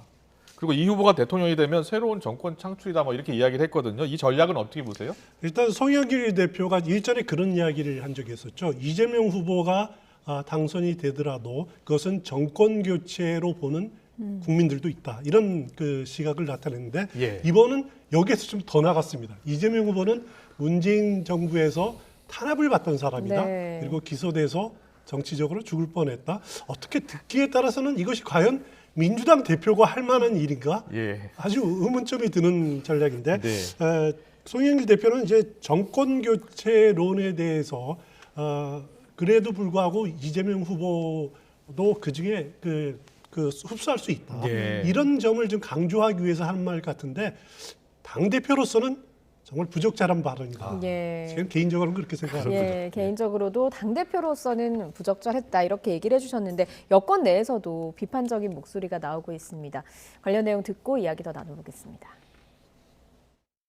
송영길 대표가 좀 가끔 사고를 치는 친구 아니에요. 좀 불안한 친구지. 그 친구도 말이 많고 빨라요 말이. 그 이재명과예요 거기도. 이렇게 이제 그러다 보면 저렇게 실수가 우리 옛날부터 속담에 2번, 3번 생각하라고 하는데 뭐 2번, 3번은 그냥 한 번 생각도 안 해보고 우선 질르는 친구들 아니에요. 그러니까 좀 저기 불안하죠. 비주류임을 강조하고 싶었고 또 후보가 비주류고 여의도에서 여의도 정치랑 멀었던 후보다. 그리고 또 검찰에서 여러 번의 조사를 받았다. 이런 부분들을 강조하고 싶었던 것은 이해합니다만 대표가 좀 먼저 말이 많이 앞서 나갔다. 이렇게 평가하고요. 약간 뭐 오버한 것 같은데 그렇다고 정치적 의도를 가지고 한 건 아니다. 그래서 저는 뭐 약간 지나치신 것 같아요. 그렇습니다. 뭐 두 사람 다 좀 약간 지나친 것 같다 이런 비판적으로 이야기했는데 청와대 국민소통수석 출신이죠 윤영찬 의원 아연실색할 만한 그런 발언이다. 내부 분열을 일으키는 발언 아니냐 이렇게 지적을 했습니다. 결과론적으로는 득이 되지 않은 것 같은데 어떻게 보셨어요? 일단 지금 이낙연 전 대표를 지지했던 의원들 그리고 친문계 의원들 굉장히 반발을 많이 하고 있습니다. 그것은 단순하게 송영길 대표가 그동안의 경선 과정에서도 어떻게 보면은 이재명 후보의 친화적이다라고 하는 그런 비판적인 시각을 많이 가지고 있었거든요. 그런데 이제 그런 이쯤에서 그만해라라고 하는 그런 경고의 메시지일 수도 있고요. 또 하나는 뭐냐면은 대선이 끝난 이후 당내 세력 분포 이것을 염두에 두고 미리 그 사전 기세 싸움이다. 그런 측면도 있습니다. 그 8월이면은 송영길 대표의 임기가 끝납니다. 그래서 전국 대의원 대회 열어서 새로운 대표를 뽑아야 되는데 그럼 그때는 틀림없이 이재명계 그리고 친 이낙연계의 대결이 또 불가피하거든요. 그것을 위한 어떻게 보면은 기세 싸움이다. 이게 시작됐다. 이렇게 보셔도 될 것 같습니다. 그렇게 볼 수도 있군요. 윤석열 후보도 당 내용 좀 수습하고 나서 정책 행보 상당히 많이 나서고 있잖아요. 그렇습니다. 좀 오늘 전기요금 관련 공약도 있고 여러 생활 밀착형 공약들을 내놓고 있는데 사실 12월 초에 선대위가 출범을 했으니까 지금 이제서야 공약을 내놓는 게 좀 늦는 것 아닌가 이런 지적도 있어요. 지난 연말까지는 윤석열 후보가 네거티브 공세 여기에 발목이 잡혀 있었죠. 그리고 당 내용을 어느 정도 정리를 하고 이제는 인물 대결, 어차피 선거는 인물 대결로 갈 수밖에 없지 않습니까? 인물 대결로 가기 위해서 정책을 계속 쏟아내는 겁니다. 근데 지금까지 윤석열 후보가 정책을 내놓는 과정에서 보면은 말실수 때문에 스스로 발목을 이렇게 잡힌 경우가 굉장히 많지 않았습니까? 요즘 보니까 아주 간단 명료하게 한 단문으로 페이스북에 올린다든지 아니면은 그 정제된 표현들만 하는 그런 몸조심하는 그런 태도가 역력하게 보이더라고요. 그런 점들은 어떻게 보면은 윤석열 후보가 조금은 정치인에 가깝게 조금은 정리가 되고 있구나 그런 느낌을 받았습니다. 그렇군요. 윤석열 후보가 이재명 후보보다 현장 정치에 대해서 아주 좀 떨어진다라는 건 누구나 다 잘 알거든요. 현장을 속속들이 모른다라는 것은 누구나 다 잘 아는데 이것을 본인이 다 아는 채 한 것, 그 자체가 마이너스 요인이다라는 거죠. 그렇군요. 그래서 원칙을 제시하고 또 이걸 해결할 수 있는 자세가 돼 있다. 이런 점들을 강조하는 것이 필요한 때가 아닌가라는 생각이 듭니다. 알겠습니다. 윤석열 후보 최근에 이제 이준석 대표와 극적 화해한 다음에 같이 많이 다녀요. 어제 보니까 롤게임 경기 20대, 30대 젊은 층이 좋아하는 롤게임 대회 현장에 같이 갔더라고요. 어떻게 보셨어요? 윤석열 후보로서는 일단 요즘 이준석 대표와의 케미가 정말 잘 맞는다. 그런 생각이 들고요. 리그 오브 레전드 게임뿐만 아니라 그동안에 20대 남자들 겨냥한 공세를 많이 펴지 않았습니까? 예. 물론 이거 참관한 것도 결국 온라인 게임의 주 이용자들이 20대 남자들이죠. 네. 그들의 마음을 잡기 위한 그 행보가 일환이다. 이렇게 보시면 될 것 같고요. 예. 아직까지는 그런 접근 방법이 성공을 거두고 있다. 왜냐하면 지지율 하락세를 막고 어느 정도 반등의 토대를 마련한 것이 분명하니까 그런 점에서 성공적인 행보다라고 판단이 됩니다. 예. 네, 뭐 알겠습니다. 게임을 찾은 것도 그렇고요. 요새 앞서 말씀하신 정책 영상들 내는 것 보면 젊은 세대들 겨냥한 게 상당히 많이 나오고 있습니다. 핵심만 간단하게 요약해서 정책 영상을 내놓는 건데 이른바 쇼츠 영상, 이재명, 윤석열 두 후보 모두 내고 있거든요. 관련 내용 엄지민 앵커가 정리했습니다. 네, 지금 보시는 이 화면, 20대 대선 선거운동에서 여야 후보들이 적극적으로 활용하는 59초 영상의 한 장면입니다. 쇼츠로 불리는 이 영상은 정책 공약의 핵심만 짧고 강렬하게 전달하고 있습니다. 유튜브 인구가 폭발적으로 늘어나면서 여야의 홍보 전략도 변화하고 있는 건데요. 과거 대선 후보들의 선거 홍보 영상과는 확연히 다른 모습입니다.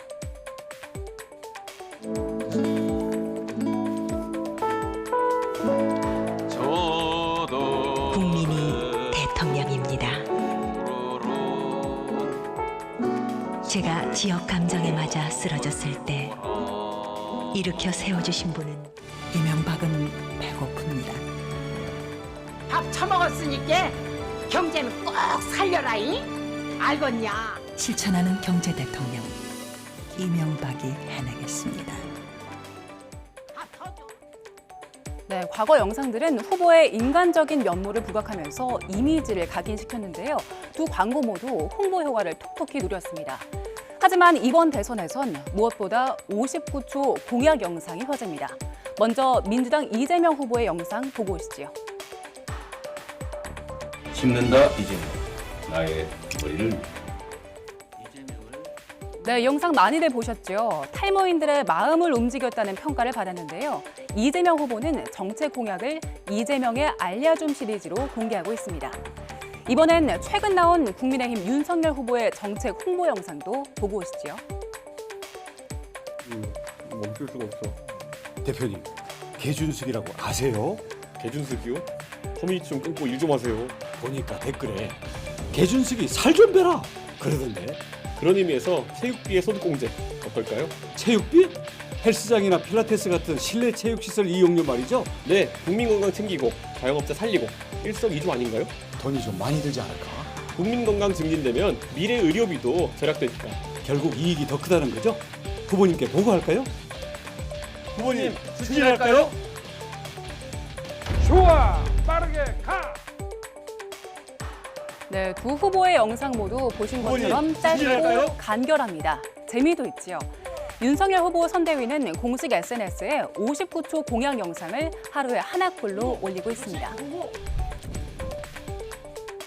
이처럼 59초 영상이 SNS로 빠르게 퍼지고 예상보다 홍보 효과가 크게 나타나면서 여야가 앞다퉈 새로운 영상들을 내놓기 시작했습니다. 시간 제한으로 제대로 된 공약 설명이 부족하다는 지적도 있지만 짧고 강렬하게 유권자들의 표심을 흔들고 있는 건 분명해 보입니다. 네, 시청자 여러분들은 어떻게 보셨습니까? 잘 들리십니까? 일각에서는 너무 가볍다라는 비판도 있지만 또 신선하다라는 평가도 있어요. 어떻게 보셨어요? 일단 기성세대들은 유튜브 같은 비교적 긴 동영상에 익숙합니다. 네. 하지만 젊은 세대들은 짧은 동영상 플랫폼을 공유하는 데 익숙합니다. 예를 들어서 틱톡 같은 경우는 16초입니다. 그렇죠. 그리고 구글에서 하는 탄지 60초입니다. 네. 어떻게 보면 틱톡 같은 경우는 재미지만은 탄지 경우에는 이렇게 교육 위주로 이렇게 운영이 되는데 두 후보들의 한 59초 이런 영상은 벌써 검증이 끝난 거죠. 네. 20, 30대에게는 그 60초 정도가 가장 긴 동영상 공유하는 거라고 보시면 될 것 같습니다. 그래서 이거는 뭐 가볍다라는 걸 문제를 떠나서 어떻게 보면은 시대적인 흐름을 그렇군요. 반영하는 거다 이렇게 보시면 되지 않을까 네. 싶어요. 네. 그리고 그 SNS에 단문으로 공약 올리는 것도 윤석열 후보가 먼저 해서 여성가족부 폐지 이렇게 7글자만 적어서 그렇습니다. 올리지 않았습니까? 이재명 후보도 이례적으로 단문으로 된 메시지를 오늘 올렸더라고요. 그렇습니다. 오늘 페이스북에다가 더 나은 변화 이꼴 이재명, 더 나쁜 변화 이꼴 윤석열. 네. 이게 그 이꼴을 빼면은 16자. 이재명 후보는 페이스북에 상당히 길게 글을 많이 쓰는데 네. 이게 짧은 걸 보고는 이건 뭐 패러디한 거 아니냐, 윤석열 후보를 비꼰 거 잠시만요, 아니냐. 추은혜 해설위원님. 잠깐만요. 지금 광주 사고 현장 좀 연결을 해보겠습니다. 사고 현장에서 브리핑이 지금 진행되고 있는데요. 현장으로 가보겠습니다. 공사 현장에 현재 전반적인 구조를 위한 이 정비 작업 관련해서는 현대산업개발 상무께서 설명을 하시도록 하겠습니다. 먼저 서부 소방서장께서 오늘 구조 상황에 대해서 설명하시겠습니다. 서부 소방서장 문희준입니다. 네. 아까 그 긴급 브리핑을 한 이후 상황만 보고를 드리도록 하겠습니다. 아까 그 기자분들도 보셨듯이 저 뒤쪽으로 보이는 인명 구조구조 발견 지점을 쉽게 접근하고 워낙 잠재물이 많아서 그걸 걷어내기 위해서 도로를 확보를 했습니다. 방금 전까지 해서 우리 그 실종자 가족분들도 가서 잠깐 확인을 하셨고요. 그리고 지금 작업은 계속 진행 중에 있습니다. 지금 지하에서 작업 중이고 현장 인근에도 지금 작업을 실시하고 있습니다. 그런데 워낙 잠재물이 많아서 대원들의 힘으로 하는 것은 좀 한계도 있는 것 같고요. 장비를 동원해서 지속적으로 할 예정입니다. 이상 보고를 마치겠습니다.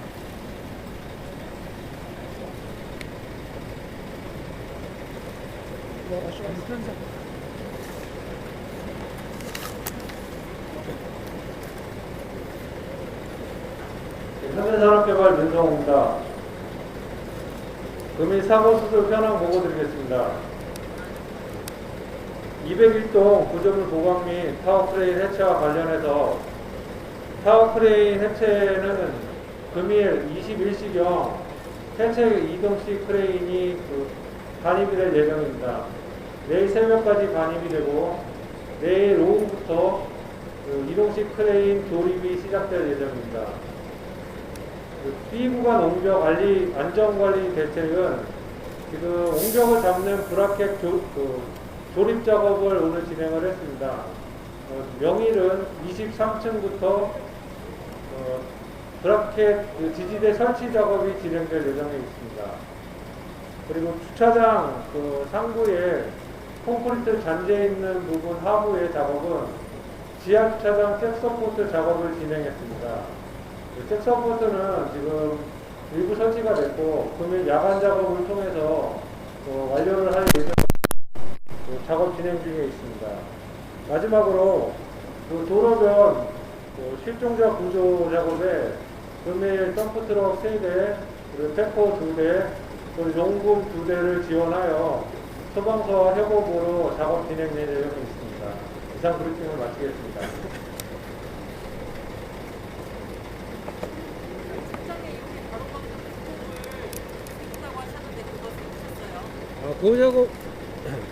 그 작업은 지금 잭서포트를 하고 그리고 그 위에 장비가 타야 되기 때문에요. 장비 타면서 그때 작업을 진행할 예정입니다.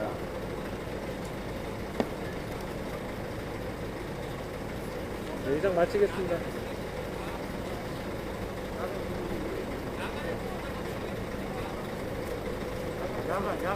예, 금일 야간 작업은 지하 주차장에 잭서포트라고 슬라브 지탱하는 서포트 작업이 야간 작업 진행 예정이며, 그리고 한 분 구조 작업에 장비 투입해서 야간 작업을 진행할 예정입니다.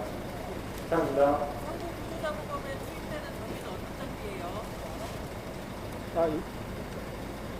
여기 이 부분 말씀하실까요?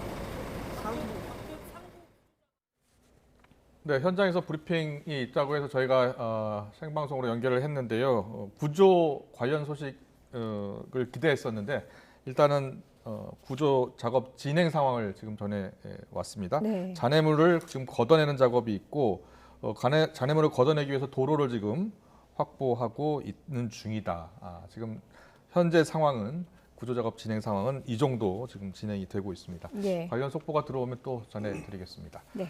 네, 계속해서 더 이야기 나누겠습니다. 앞서 보면 이재명 후보가 SNS에 이제 이례적으로 단문으로 또 메시지를 보냈습니다. 자, 어떻게 지금 해석하고 계세요? 일단 그 단문의 원조가 누구죠? 단문의 원조 4명 후보 중에서 가장 단문 활용을 잘하는 사람이 제가 느끼기로는 이재명 후보입니다. 예. 이재명 후보의 단문 중에서 이재명은 합니다. 아주 대표적이죠. 본인의 철학과 본인의 결기, 의지 이런 것들이 담겨 있는 단문을 아주 잘 표현하는 후보입니다. 그래서 그 윤석열 후보가 최근 페이스북에 단문을 통해서 정책을 해서 나름대로 성과를 거두고 있는 것에 대해서 이 원조는 나다라고 하는 것을 웅변하는 듯한 그런 느낌이고요. 네. 윤석열 후보는 요즘 단문을 통해서 좀 재미를 봤습니다만은 과거 검사 시절에 확실한 단문이 있었죠. 예. 나는 사람에게 충성하지 않는다. 하지만 정치에 입문한 이후로는 어떻게 보면은 단문으로 재미를 별로 보지 못했거든요. 네. 계속 말꼬리 잡히고 말실수 이어지고 그런 것들을 줄이기 위해서 최근에 단문으로 자신의 정책을 표현하는 것 지금까지는 성과를 거두고 있다. 이렇게 판단이 됩니다. 알겠습니다. 그리고 저희가 방송 출연 초반에 속보로 전해드렸는데 TV 토론 곧 볼 수 있을 것 같습니다. 그렇습니다. 네. 설 이전에 이재명 그리고 윤석열 두 후보의 양자 토론을 진행하는 것으로 양당이 합의를 했습니다. 그리고 주제는 대장동 의혹에만 국한되는 것이 아니라 국정 전반에 걸쳐서 한다라는 것이 합의가 이루어졌고요. 하지만 두 후보가 두 양측에서 합의한다고 그게 다 되는 것이 아니고요. 왜냐하면 토론 주최 측이 양측이 아니거든요. 네. 결국 방송사가 돼야 되기 때문에 방송사에 요청을 한다라고까지 합의가 이루어진 겁니다. 그러면은 여기에서 제외된 안철수, 심상정 후보 측은 당연히 반발을 하겠죠. 그렇죠. 그러면 이들을 포함한 다자 토론은 추가로 진행이 되느냐? 그 부분은 오늘 그 양당 합의가 이루어지지 않았습니다. 앞으로 추후 토론에 대해서는 좀 더 추가로 협의를 더하자. 여기까지만 합의가 돼 있는 것 같고요. 일단 심상정, 안철수 두 후보 측은 뭐 법원에 가처분 신청을 낸다든지 아니면 선관위에 유권 회색을 의뢰한다든지 강력하게 반발할 것은 분명해 보입니다. 그러면 최종적으로 방송이 될지 여부는 좀 더 지켜봐야겠네요. 그렇습니다. 그래도 일단 방송사에 요청을 했으면은 방송사에서는 주최를 준비를 할 수밖에 없을 겁니다. 그런데 방송사는 어떤 기준을 가지고 TV 토론을 주최를 하느냐, 그것 참 애매한 부분들인데요. 일단 법정 토론회라고 하는 선거방송 토론위원회는 나름대로 규정이 있습니다. 의석 5석 이상이라든가 뭐 3%, 즉 선거 이전 선거에서 3% 이상 득표한 거, 또 여론조사 5% 이상 이런 기준이 있는데 방송사가 주최하는 것은 그런 기준을 선거법상 정해두지 않았습니다.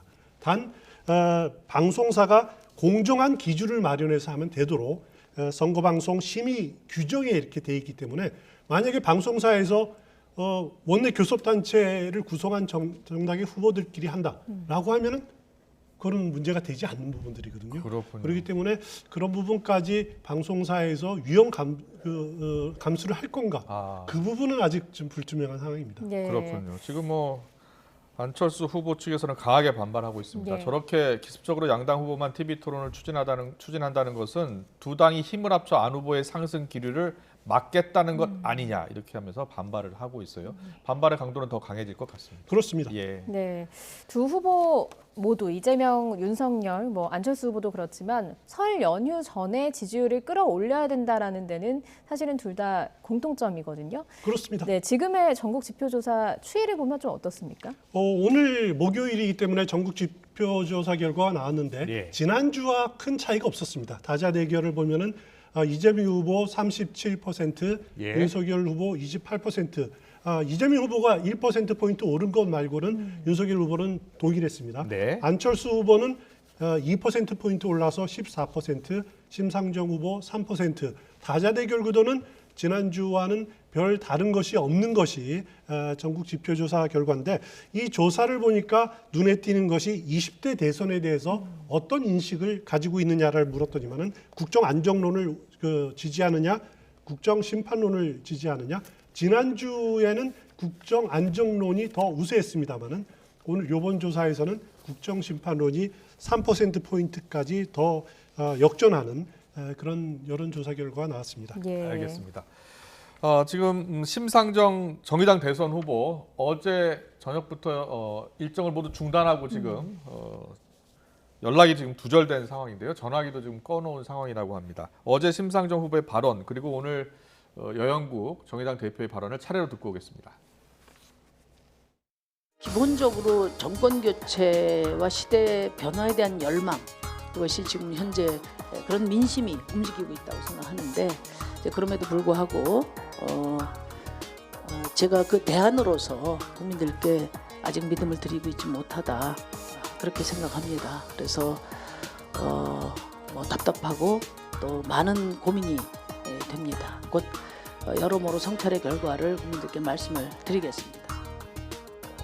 아니, 후보가 연락이 안 돼서 대표도 참 답답한 상황이고, 근데 후보가 이 상황을 굉장히 엄중하게 보는 만큼 그 대표로서도 함께 이제 고민을 하고 있고 또 해야 되는데, 그 후보 연락이 안 돼서 혹시나 의원실에는 후보하고 또 소통이 되고 있는지 좀 파악하러 왔는데, 의원실 역시도 현재 후보 전화기가 꺼져 있어서 소통이 안 되고 있다.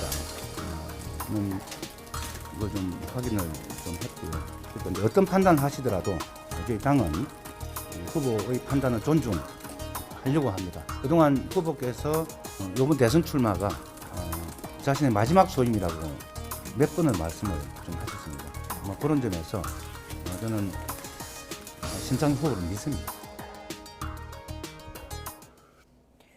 네, 정의당 선대위 차원에서도 일괄 사퇴를 하고 사실 그런 용단을 내리고는 있지만 중도 사퇴설까지 나오고 있거든요. 그렇습니다. 어떤 상황이라고 좀 보시는지요?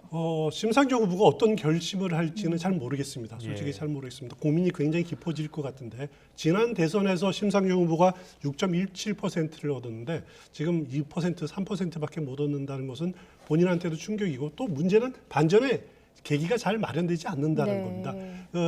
이달 초에 민주노총과 또 5개 진보정당, 정의당 포함해서 후보 단일화 논의를 해왔는데 최종적으로 결렬이 됐습니다. 그러니까 진보 진영의 후보 단일화조차도 무산됐고, 그러다 보니까 반전의 계기를 찾기 어렵다라고 하는 그런 위기감들 때문에 정의당으로서는 또 심상정 후보로서는 지금 굉장히 위기 국면이다, 이렇게 볼 수밖에 없는데, 어느 측면에서 보면은 이거는 정의당이 자초한 측면이 맞습니다. 네. 무슨 말이냐면은 정의당 하면은 우리가 노동의 가치를 진보의 가치를 중시 여긴다는 정당이다라고 보여왔지만은 그동안 최근 몇 년간 정의당의 모습을 보면은 그런 아주 진보적인 가치들을 잃어버리고 오히려 페미니즘 정당으로 이렇게 쪼그라든 느낌을 상당히 저는 개인적으로 많이 받습니다. 그렇기 때문에 그런 것들이 상당히 유권자들한테 부정적인 영향을 미친 것 아닌지 하는 생각이 듭니다. 네, 알겠습니다. 오늘 정치권 이슈 다양하게 분석해봤습니다. 추은호 해설위원과 함께했습니다. 잘 들었습니다. 고맙습니다.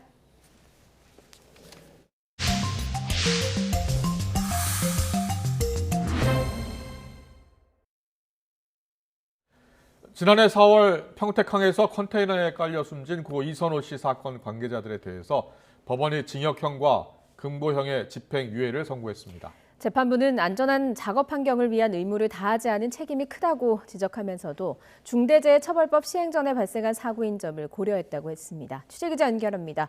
황윤태 기자. 네, 사회일부입니다. 네, 여보세요? 네, 사회일부입니다. 예, 사고 9개월 만에 1심 판결이 나온 겁니다. 관계자들 모두 일단 집행유예 판결을 받은 거죠? 네, 고 이선호 씨 사망사고와 관련해 업무상 과실치사와 산업안전보건법 위반 혐의로 기소된 원청업체 관계자 등 5명이 1심에서 모두 징역형과 금고형의 집행유예를 선고받았습니다. 수원지방법원 평택지원은 오늘 원청업체 동방의 평택지사장에게 징역 1년에 집행유예 2년을 선고하고, 원청업체 직원과 현장에서 함께 작업한 지게차 운전기사 등 4명에게는 각각 금고형의 집행유예를 선고했습니다. 이와 함께 원청업체법인 동방에도 사고 책임이 있다고 보고 벌금 2천만 원을 선고했습니다. 재판부는 피고인들이 노동자들에게 안전한 작업 환경을 보장해야 하는 의무를 다하지 않아 돌이킬 수 없는 결과를 초래했다고 지적했습니다. 다만 안전 의무를 위반한 사업주 등에게 엄정한 책임을 묻도록 한 중대재해처벌법이 시행되기 전 발생한 사고라는 점 등을 고려해 양형을 정했다고 덧붙였습니다. 이들은 지난해 4월 22일 평택항 부두에서 작업에 필요한 안전조치를 하지 않아 나뭇가지 제거 작업을 하던 이선호 씨가 개방형 컨테이너 날개에 깔려 숨지게 한 혐의를 받고 있습니다. 일정 규모 이상 컨테이너 작업을 진행할 때에는 사전 계획을 세우고 필요한 안전조치 방안을 마련하도록 법에 규정돼 있지만 사고 당시 별다른 조치 없이 작업을 진행한 것으로 조사됐습니다. 이 씨 아버지는 판결 직후 원청업체가 솜방망이 처벌을 받았다며 유족의 마음을 헤아리지 못한 판결이라고 비판했습니다. 직접 들어보시겠습니다. 예상을 했습니다만 역시나 솜방망이 쳐버리고요. 역시 아직까지 대한민국이 너무 이 피해자의 슬픔, 아픈 마음을 다 헤아리지 못하고 있구나 생각을 가집니다. 네, 고 이선호 씨 사망 사건 이후 바뀐 변화도 있죠. 네, 국회는 사고 2달 뒤인 지난해 7월 항만안전특별법을 통과시켰습니다. 올해 8월부터 시행되는 항만안전특별법은 항만 근로자에 대한 안전장비 지급과 안전교육을 의무화하는 내용이 담겼습니다. 또 항만사업자와 하역사업자는 자체 안전관리 계획을 수립해야 하고 노사정이 참여하는 항만안전협의체에도 참여해야 합니다. 이와 별도로 오는 27일부터 시행되는 중대재해처벌법을 강화해야 한다는 목소리도 커지고 있습니다. 50인 미만 사업장에 대해서는 2024년까지 중대재해처벌법 적용이 유예된 상태입니다. 민주노총 등 노동계는 재해가 발생하면 원청업체뿐 아니라 경영 책임자도 함께 처벌할 수 있도록 중대재해처벌법을 개정하라고 요구하고 있습니다. 지금까지 사회 일부에서 전해드렸습니다. 네, 앞서 계속 뉴스 속보로 전해드리고 있습니다만 이 광주시가 아파트 건물이 안전하지 않다고 판단이 된다면 철거 후에 다시 짓는 방안을 검토하기로 했습니다. 또 이번에 문제가 된 시공사의 참여를 일정 기간 배제하는 법안도 검토하겠다고 밝히기도 했는데요. 이게 현실적으로 가능한 일일까요? 이영석 광주시장 연결해서 구체적으로 짚어보겠습니다. 시장님 나와 계십니까? 예, 강주시장 이용섭입니다. 네, 시장님. 먼저 현장에서 지금 실종자 구조 작업 진행되고 있습니다. 6명 가운데 일단 1명이 발견이 됐고 구조가 진행 중인데 앞서 저희가 브리핑으로 들었는데 건물 잔해가 많아서 걷어내는 작업에 좀 시간이 많이 걸린다고요? 예.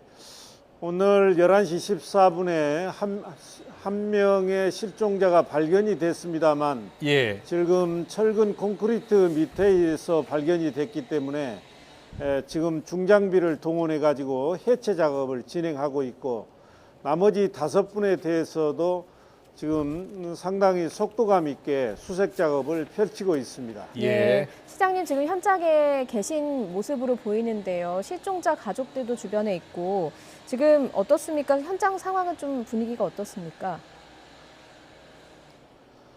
지금 우리 강주시는 무엇보다도 실종자를 찾아내는데 모든 역량을 결집하고 있고 다른 한편에서는 추가 붕괴 사고의 우려가 있기 때문에 시민들을 대피시키고 추가 붕괴 사고를 예방하는 조치에 모든 동력을 쏟고 있고요. 이제 그 한 분의 실종자가 발견되면서 지금 가족들께서도 그 마지막 희망의 끈을 놓지 않고 계속해서 그 관심을 갖고 살펴보고 있습니다. 예, 알겠습니다. 오전에 시장님이 브리핑한 내용을 보니까요. 이 아파트의 안전성이 만약에 담보되지 않는다면 철거 후에 재시공하는 방안을 검토하고 있다고 했습니다. 안전 확보다라는 단서를 달았는데요. 자, 이 안전성 먼저 어떻게 판단할 예정입니까? 우선 현대산업개발의 강주공사 현장 모두에 대해서 저희가 공사 중단 조치를 내렸습니다. 그것은 현대산업개발에서 하고 있는 공사 현장의 안전성을 신뢰할 수가 없고 지난 6월 달에 이어서 이번에까지 이런 큰 사고를 발생시킨 데 대한 응징의 책임을 묻는 것이고요. 지금 이제 5곳의 공사 현장에 확실한 전문가를 통해서 안전성이 확보되지 않으면 공사 재개는 없을 것입니다. 예. 그런데 만약에 광주시 차원에서 철거 후에 재시공이다 이런 방침을 정했다 이렇게 하더라도 시공사가 따르지 않을 수 있는 건 아니겠습니까? 현실적으로는 얼마나 가능하다 이렇게 보고 계시는지요? 지금 그 사고 현장을 보시면 아시겠습니다만 지금 입주하실 분들이 매우 불안해합니다. 이런 아파트에 들어가서 안전하게 살 수 있을까? 예. 그래서 우리 시는 사고가 수습되면 최고의 전문가들을 투입해서 안전성 여부를 확인할 것이고, 안전성이 담보가 되면 물론 건축을 계속하겠지만 담보되지 않으면 철거해서 재시공하는 방안을 추진할 것입니다. 예. 물론 시공사하고 협상 문제는 있겠지만 입주하는 입주민들 그리고 시민들이 안전성을 확실하게 믿을 수 있는 그런 안전장치가 강구되지 않으면 어떤 수단과 방법을 통해서라도 재시공하도록 해야죠. 그렇군요. 이런 시의 입장을 시공사와도 이야기하신 겁니까? 혹시 수용 의사가 있다고 합니까? 예, 물론 얘기를 했고 지금 예. 언론을 통해서 다 나갔기 때문에 시공사도 알고 있고요. 지금은 그 문제에 대해서 알가알부할 때는 아니고 지금은 실종자를 찾는 데 모든 역량을 결집해야 되기 때문에 네네. 지금 현대산업개발 사장부터 여기에 내려와서 실종자 찾는 데 모든 역량을 쏟고 있습니다. 네, 맞습니다. 실종자 수색과 구조가 우선이죠. 그런데 광주시에서도 여러 예. 조치들을 취하고 계신 것 같습니다. 그래서 여쭤보는 건데 현대산업개발에 대해서 행정적인 강력한 조치를 취하겠다, 더 취하겠다 이런 입장을 밝히셨거든요. 또 다른 계획들이 있으신지요? 우선은 이 현장에서 이런 안전사고가 발생되지 않으려면 사업주나 오너들이 안전 문제에 관심을 가져야 됩니다. 예. 그래서 중대재해처벌법이 빨리 발효가 돼야 되는데 이게 1월 27일에 이제 시행이 되지 않습니까? 예. 그래서 아쉬움이 있고요. 그래서 저희는 제도적인 문제는 중앙정부와 국회에서 뒷받침을 해 주실 거고 예. 우리 강주시에서는 앞으로 현장에서 이런 문제가 발생하지 않도록 공공감리단을 강주시에 설치할 것입니다. 네. 그래서 이 공공감리단의 전문가들이 강주 시내의 일정 규모 이상의 공사 현장을 샅샅이 찾아서 점검해서 시정토록 하고 그렇게 하게 되면 이런 문제의 재발을 막을 수 있다고 생각을 합니다. 알겠습니다. 아파트 입주 예정일이 11월 달로 알고 있습니다. 그런데 이번 사고로 미뤄질 예. 수밖에 없게 됐고요. 철거 또 재시공을 만약에 하게 되면 더 미뤄지겠죠. 입주민 대책 어떤 구상 갖고 계십니까? 가장 중요한 것이 안전이고 지금 일부 언론에도 보도가 됐습니다만 입주민들도 빨리 들어가는 것보다는 안전한 아파트를 만드는 걸 중시하기 때문에 예. 시간이 중요하다고 생각지는 않습니다. 네, 알겠습니다. 알겠습니다. 지금 사고와 관련해서 사실 인근 주민들이 서구청에 400건 가까운 민원 제기한 것으로 전해지고 있거든요. 그런데 이 중에서 27건의 행정 조치를 취했다 이렇게 확인이 되고 있습니다. 사실 400건 가까운 민원이 있었는데 이 정도밖에 처리가 안 됐다면 행정 쪽에도 책임이 있는 것 아닌가 하는 생각이 들기도 하거든요. 우선 이제 386건의 민원이 있었고 그중에 28건의 시정명령 행정조치를 했습니다. 예. 이때 이제 감리단이 보다 철저하게 관리를 했고 시공사가 무리한 시공을 하지 않았다면 이번 사고를 막을 수 있었는데 하는 아쉬움이 있고요. 물론 우리 그 시민들의 민원 사항에 대해서 서구청을 비롯해서 공직자들이 제대로 대응했는지 이것도 매우 중요합니다. 그래서 제가 아침에 우리 강주시청 감사위원회로 하여금 이 부분에 감사를 지시했고 바로 감사에 들어갔기 때문에 예. 여기서 어떤 문제가 발견되면 추후에 간용도 없이 엄정하게 조치할 것입니다. 알겠습니다. 끝으로요. 일정 기간 시행사 현대산업개발의 참여를 배제하는 방안 법률적으로 검토하겠다고 하셨는데 특정 기업의 참여 배제가 실제로 가능합니까? 우리 강주시가 발주하는 사업에 대해서 현대 그 산업개발이 참여할 경우 예. 그거는 이제 평가에 의해서 우선협상 대상자를 선정하기 때문에 네. 저는 법령의 개정 없이도 얼마든지 가능하다고 생각을 합니다. 예, 알겠습니다. 여기까지 듣겠습니다. 아무쪼록 6명의 실종자 모두 수색하셔서 찾아서 무사히 귀환할 수 있도록 적극적으로 행정에 임해 주셨으면 좋겠습니다. 지금까지 이용섭 광주시장과 함께했습니다. 예, 헌신의 노력을 다하겠습니다. 네, 잘 들었습니다. 고맙습니다.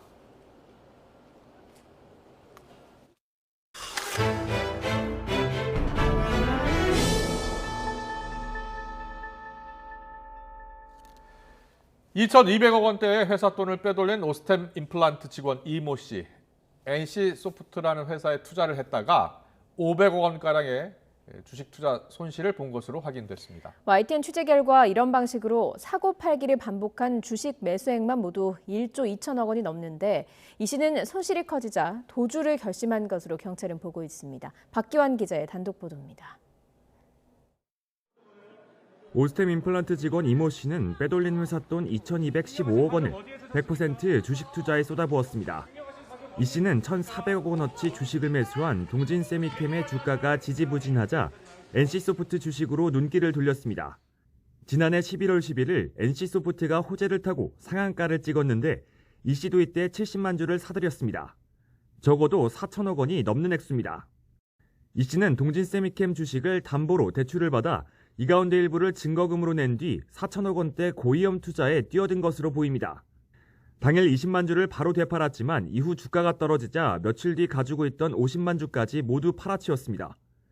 이때 본 손해만 500억 원에 달하는 것으로 알려졌습니다. 이 씨는 사고 팔기를 반복해 모두 1조 2,800억 원어치 주식을 사들이고 1조 1,800억 원어치를 되팔았습니다. 남아있는 동진 세미캠 주식 250억 원을 제외하고 모두 761억 원의 손해를 본 셈입니다. 빼돌린 회사 돈으로 감당하기 어려울 정도로 주식 투자 손해액이 눈덩이처럼 불어났습니다. 이후 이 씨는 갖고 있던 주식을 모두 팔고 금괴와 부동산을 사들이며 도주를 결심한 것으로 경찰은 보고 있습니다. 이 씨가 혼자서 막대한 회사 돈을 빼돌려 천문학적인 주식 거래를 하는 게 과연 가능한지 의문이 남습니다. 경찰은 압수물 분석을 통해 이 부분을 규명하는 데 수사력을 모으고 있습니다. 먼저 오스템 임플란트 직장 동료들의 진술과 압수된 잔액 증명서를 토대로 구체적으로 어떻게 회사 돈을 빼돌렸는지 조사하고 있습니다. 이 과정에서 동료뿐만 아니라 윗선의 개입이나 지시가 있었는지도 살펴보고 있습니다. 또 이 씨 가족들이 범행 사실을 알고 금괴 은닉을 도왔는지도 확인하고 있습니다. 경찰은 이 씨를 일단 횡령 혐의만 적용해 검찰에 송치한 뒤 사문서 위조와 범죄자금 은닉 등에 대해선 추가 조사를 이어나갈 방침입니다. YTN 박기환입니다. 경제협력개발기구 OECD 국가 중 가장 빠른 고령화 속도 등을 고려할 때 현재 국민연금 체계가 유지된다면 2055년에 국민연금 수령 자격이 생기는 1990년생부터는 연금을 한 푼도 받지 못하게 될 수 있다는 연구 결과가 나왔습니다.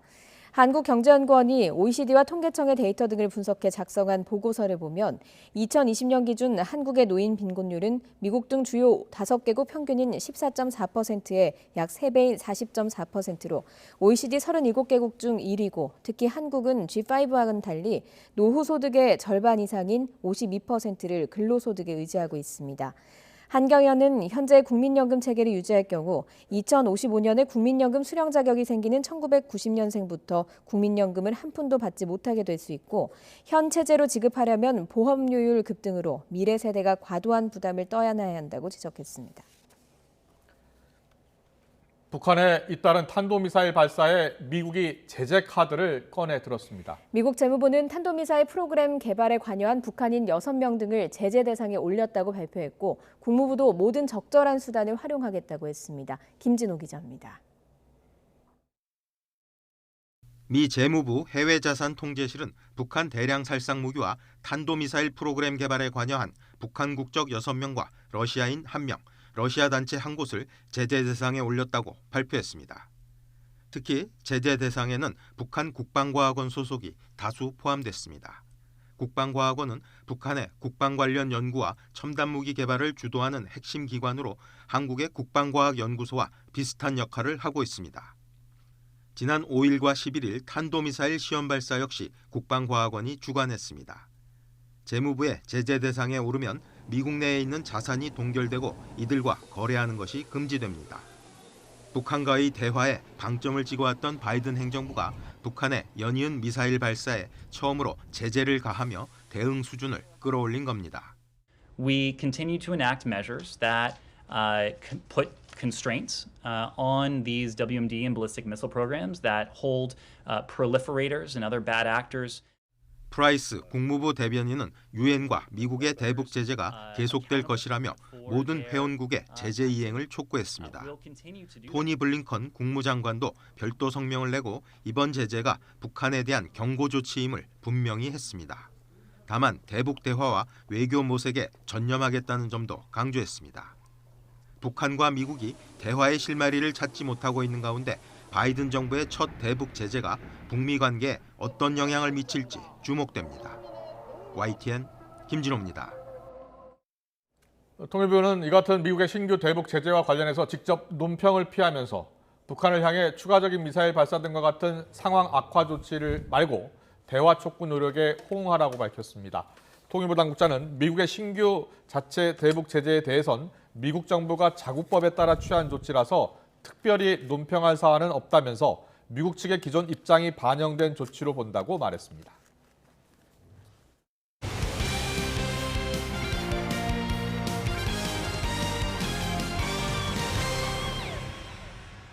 프로농구 SK가 6연승을 달리며 통신 라이벌 KT를 제치고 단독 선두로 시즌 반환점을 돌았습니다. 초보 전희철 감독은 때로는 친근하게, 때로는 호랑이로 변신하며 놀라운 성과를 만들어내고 있는데요. 신윤정 기자가 만났습니다. 올스타전 휴식기 전 마지막 경기에서 6연승으로 단독 1위를 수성한 SK. 부상 없이 좋은 성적을 내주고 있는 선수들에게 고마움을 먼저 표했습니다. 저희 선수들이 부상 없이 정말 잘 뛰어주고 있고 성적이 좋은 게 저한테는 어떻게 보면 뭐 어떤 누군 그러시더라고요. 저거 이제 복장이라고, 복장, 복이 많다고. 그런데 지난달 26일 당시 선두 KT전에서는 불같이 화를 냈지만 뭐하고 놀고 있는 거야 도대체? 천적 인삼공사전 무려 29점 차를 뒤집는 역대급 명승부에서는 또 다른 전술 카드를 꺼냈습니다. 화를 내서는 풀릴 수 있는 상황이 아닌 것 같아요. 그래서 약간 자존심을 건드렸어요. 창피하지도 않냐.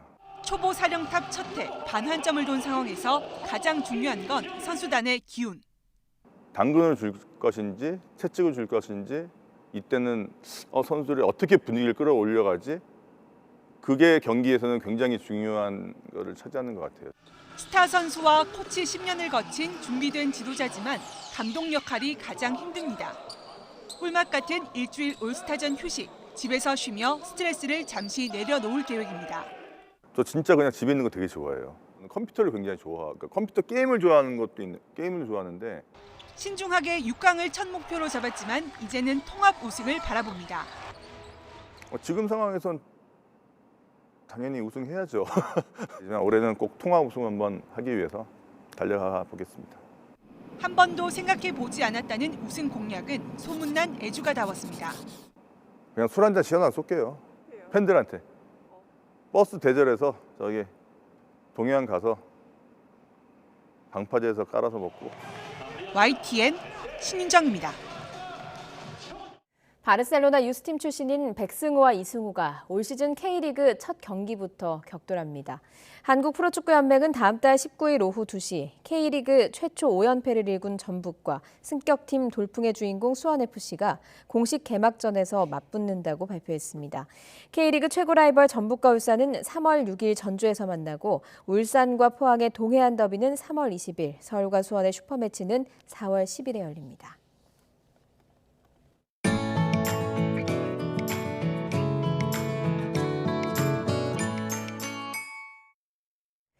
자신이 생산한 농산물과 가공 제품을 온라인을 통해서 소비자에게 직접 판매하는 농민이 늘고 있습니다.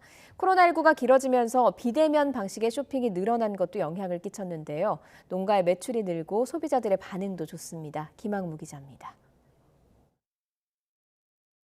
우유를 생산해 치즈나 요거트 등 유가공 제품을 만들고 체험 프로그램을 진행하는 농장입니다. 코로나19 영향 탓에 방문객이 없어 썰렁한데 농장 한편에 있는 작은 스튜디오는 시끌시끌합니다. 농장 대표가 온라인으로 실시간 판매에 나선 겁니다. 직접 소를 키우고 농사를 지어서 산지직송으로 아이들 먹을 유제품을 생산해서 보내드리는 바보 아빠입니다. 산지직송으로 오늘 당장 받으시는 거고요. 매주 진행하는 라이브 방송 덕에 지난해 매출이 전년보다 월 평균 2배 이상 늘었습니다. 제일 중요한 것은 진정성인 것 같습니다. 소비자들에게 이 제품에 대해서 정확하고 내가 열심히 만들었다는 이야기를 소통을 통해서 도라지를 먹기 좋게 가공해 판매하는 이곳은 인터넷을 통한 마케팅으로 수출까지 성공했습니다. 지역 농업기술원에서 온라인 마케팅 교육과 컨설팅을 받은 게 주요했습니다. 온라인 채널을 통해 판매를 시작한 후 매출도 2배 이상 향상하였고 수출도 꾸준히 늘고 있습니다. 농축수산물과 가공제품의 온라인 전자상거래 규모가 매년 25%나 성장하는 가운데 참여 농가의 평균 매출액이 17% 이상 오른 것으로 나타났습니다. 저변 확대를 하기 위해서 저희가 농업인 대상으로 이런 라이브 커머스 활동을 할 수 있도록 교육을 확대를 할 거고요. 그리고 장비 지원이나 생활 전반의 비대면 방식의 유통이 자리 잡으면서 농산물과 가공제품의 온라인 판로가 확대되고 농가 소득도 함께 늘고 있습니다. YTN 김학무입니다. 미등록 농약을 사용할 수 있는 농약 잠정 등록 제도가 지난해 끝나서 올해부터는 농약 사용 전에 사용 가능 여부를 꼭 확인해야 합니다.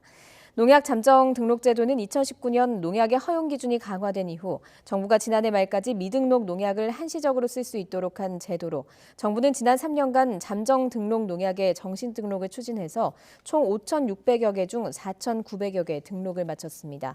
나머지 700여 개 농약은 방제 효과가 작거나 잔류 농약이 기준치를 초과하는 등의 이유로 등록되지 않았습니다. 농촌진흥청은 온실가스 배출량을 줄이기 위해서 저탄소 농업기술을 개발해 보급한다는 내용의 탄소 중립 실현, 농업기술 개발과 현장 보급 추진 전략을 발표했습니다. 농진청에 따르면 우선 논에서 발생하는 메탄을 감축하기 위해 디지털 농물 관리 기술을 개발하고 적정 비료 사용 기준이 설정된 작물을 현재 226개에서 2025년까지 246개로 늘려 질소 비료 사용량 감축을 유도하게 됩니다.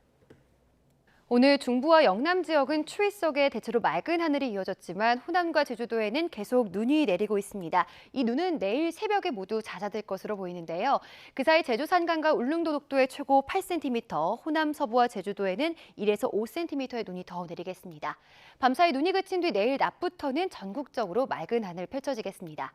다만 내일 아침 추위의 기세는 더 강해집니다. 서울 기온이 영하 11도까지 떨어지면서 오늘보다 3도가량 낮겠고 찬바람의 체감 추위는 더 심하겠습니다. 그 밖의 지역에서도 영하 10도 안팎의 추위가 이어지겠는데요. 대관령 영하 18도, 대구는 영하 8도까지 떨어지겠습니다. 낮부터는 추위가 조금씩 누그러지겠습니다. 서울 0도, 광주 4도, 부산은 7도까지 오르겠습니다. 주말 동안 추위는 잠시 주춤하겠고요. 토요일과 일요일 사이 중서부 지방에 비나 눈이 내릴 전망입니다. 날씨였습니다. 네, 이어서 저녁 종합 뉴스 이브닝 뉴스가 방송됩니다. 시청해주신 여러분 고맙습니다.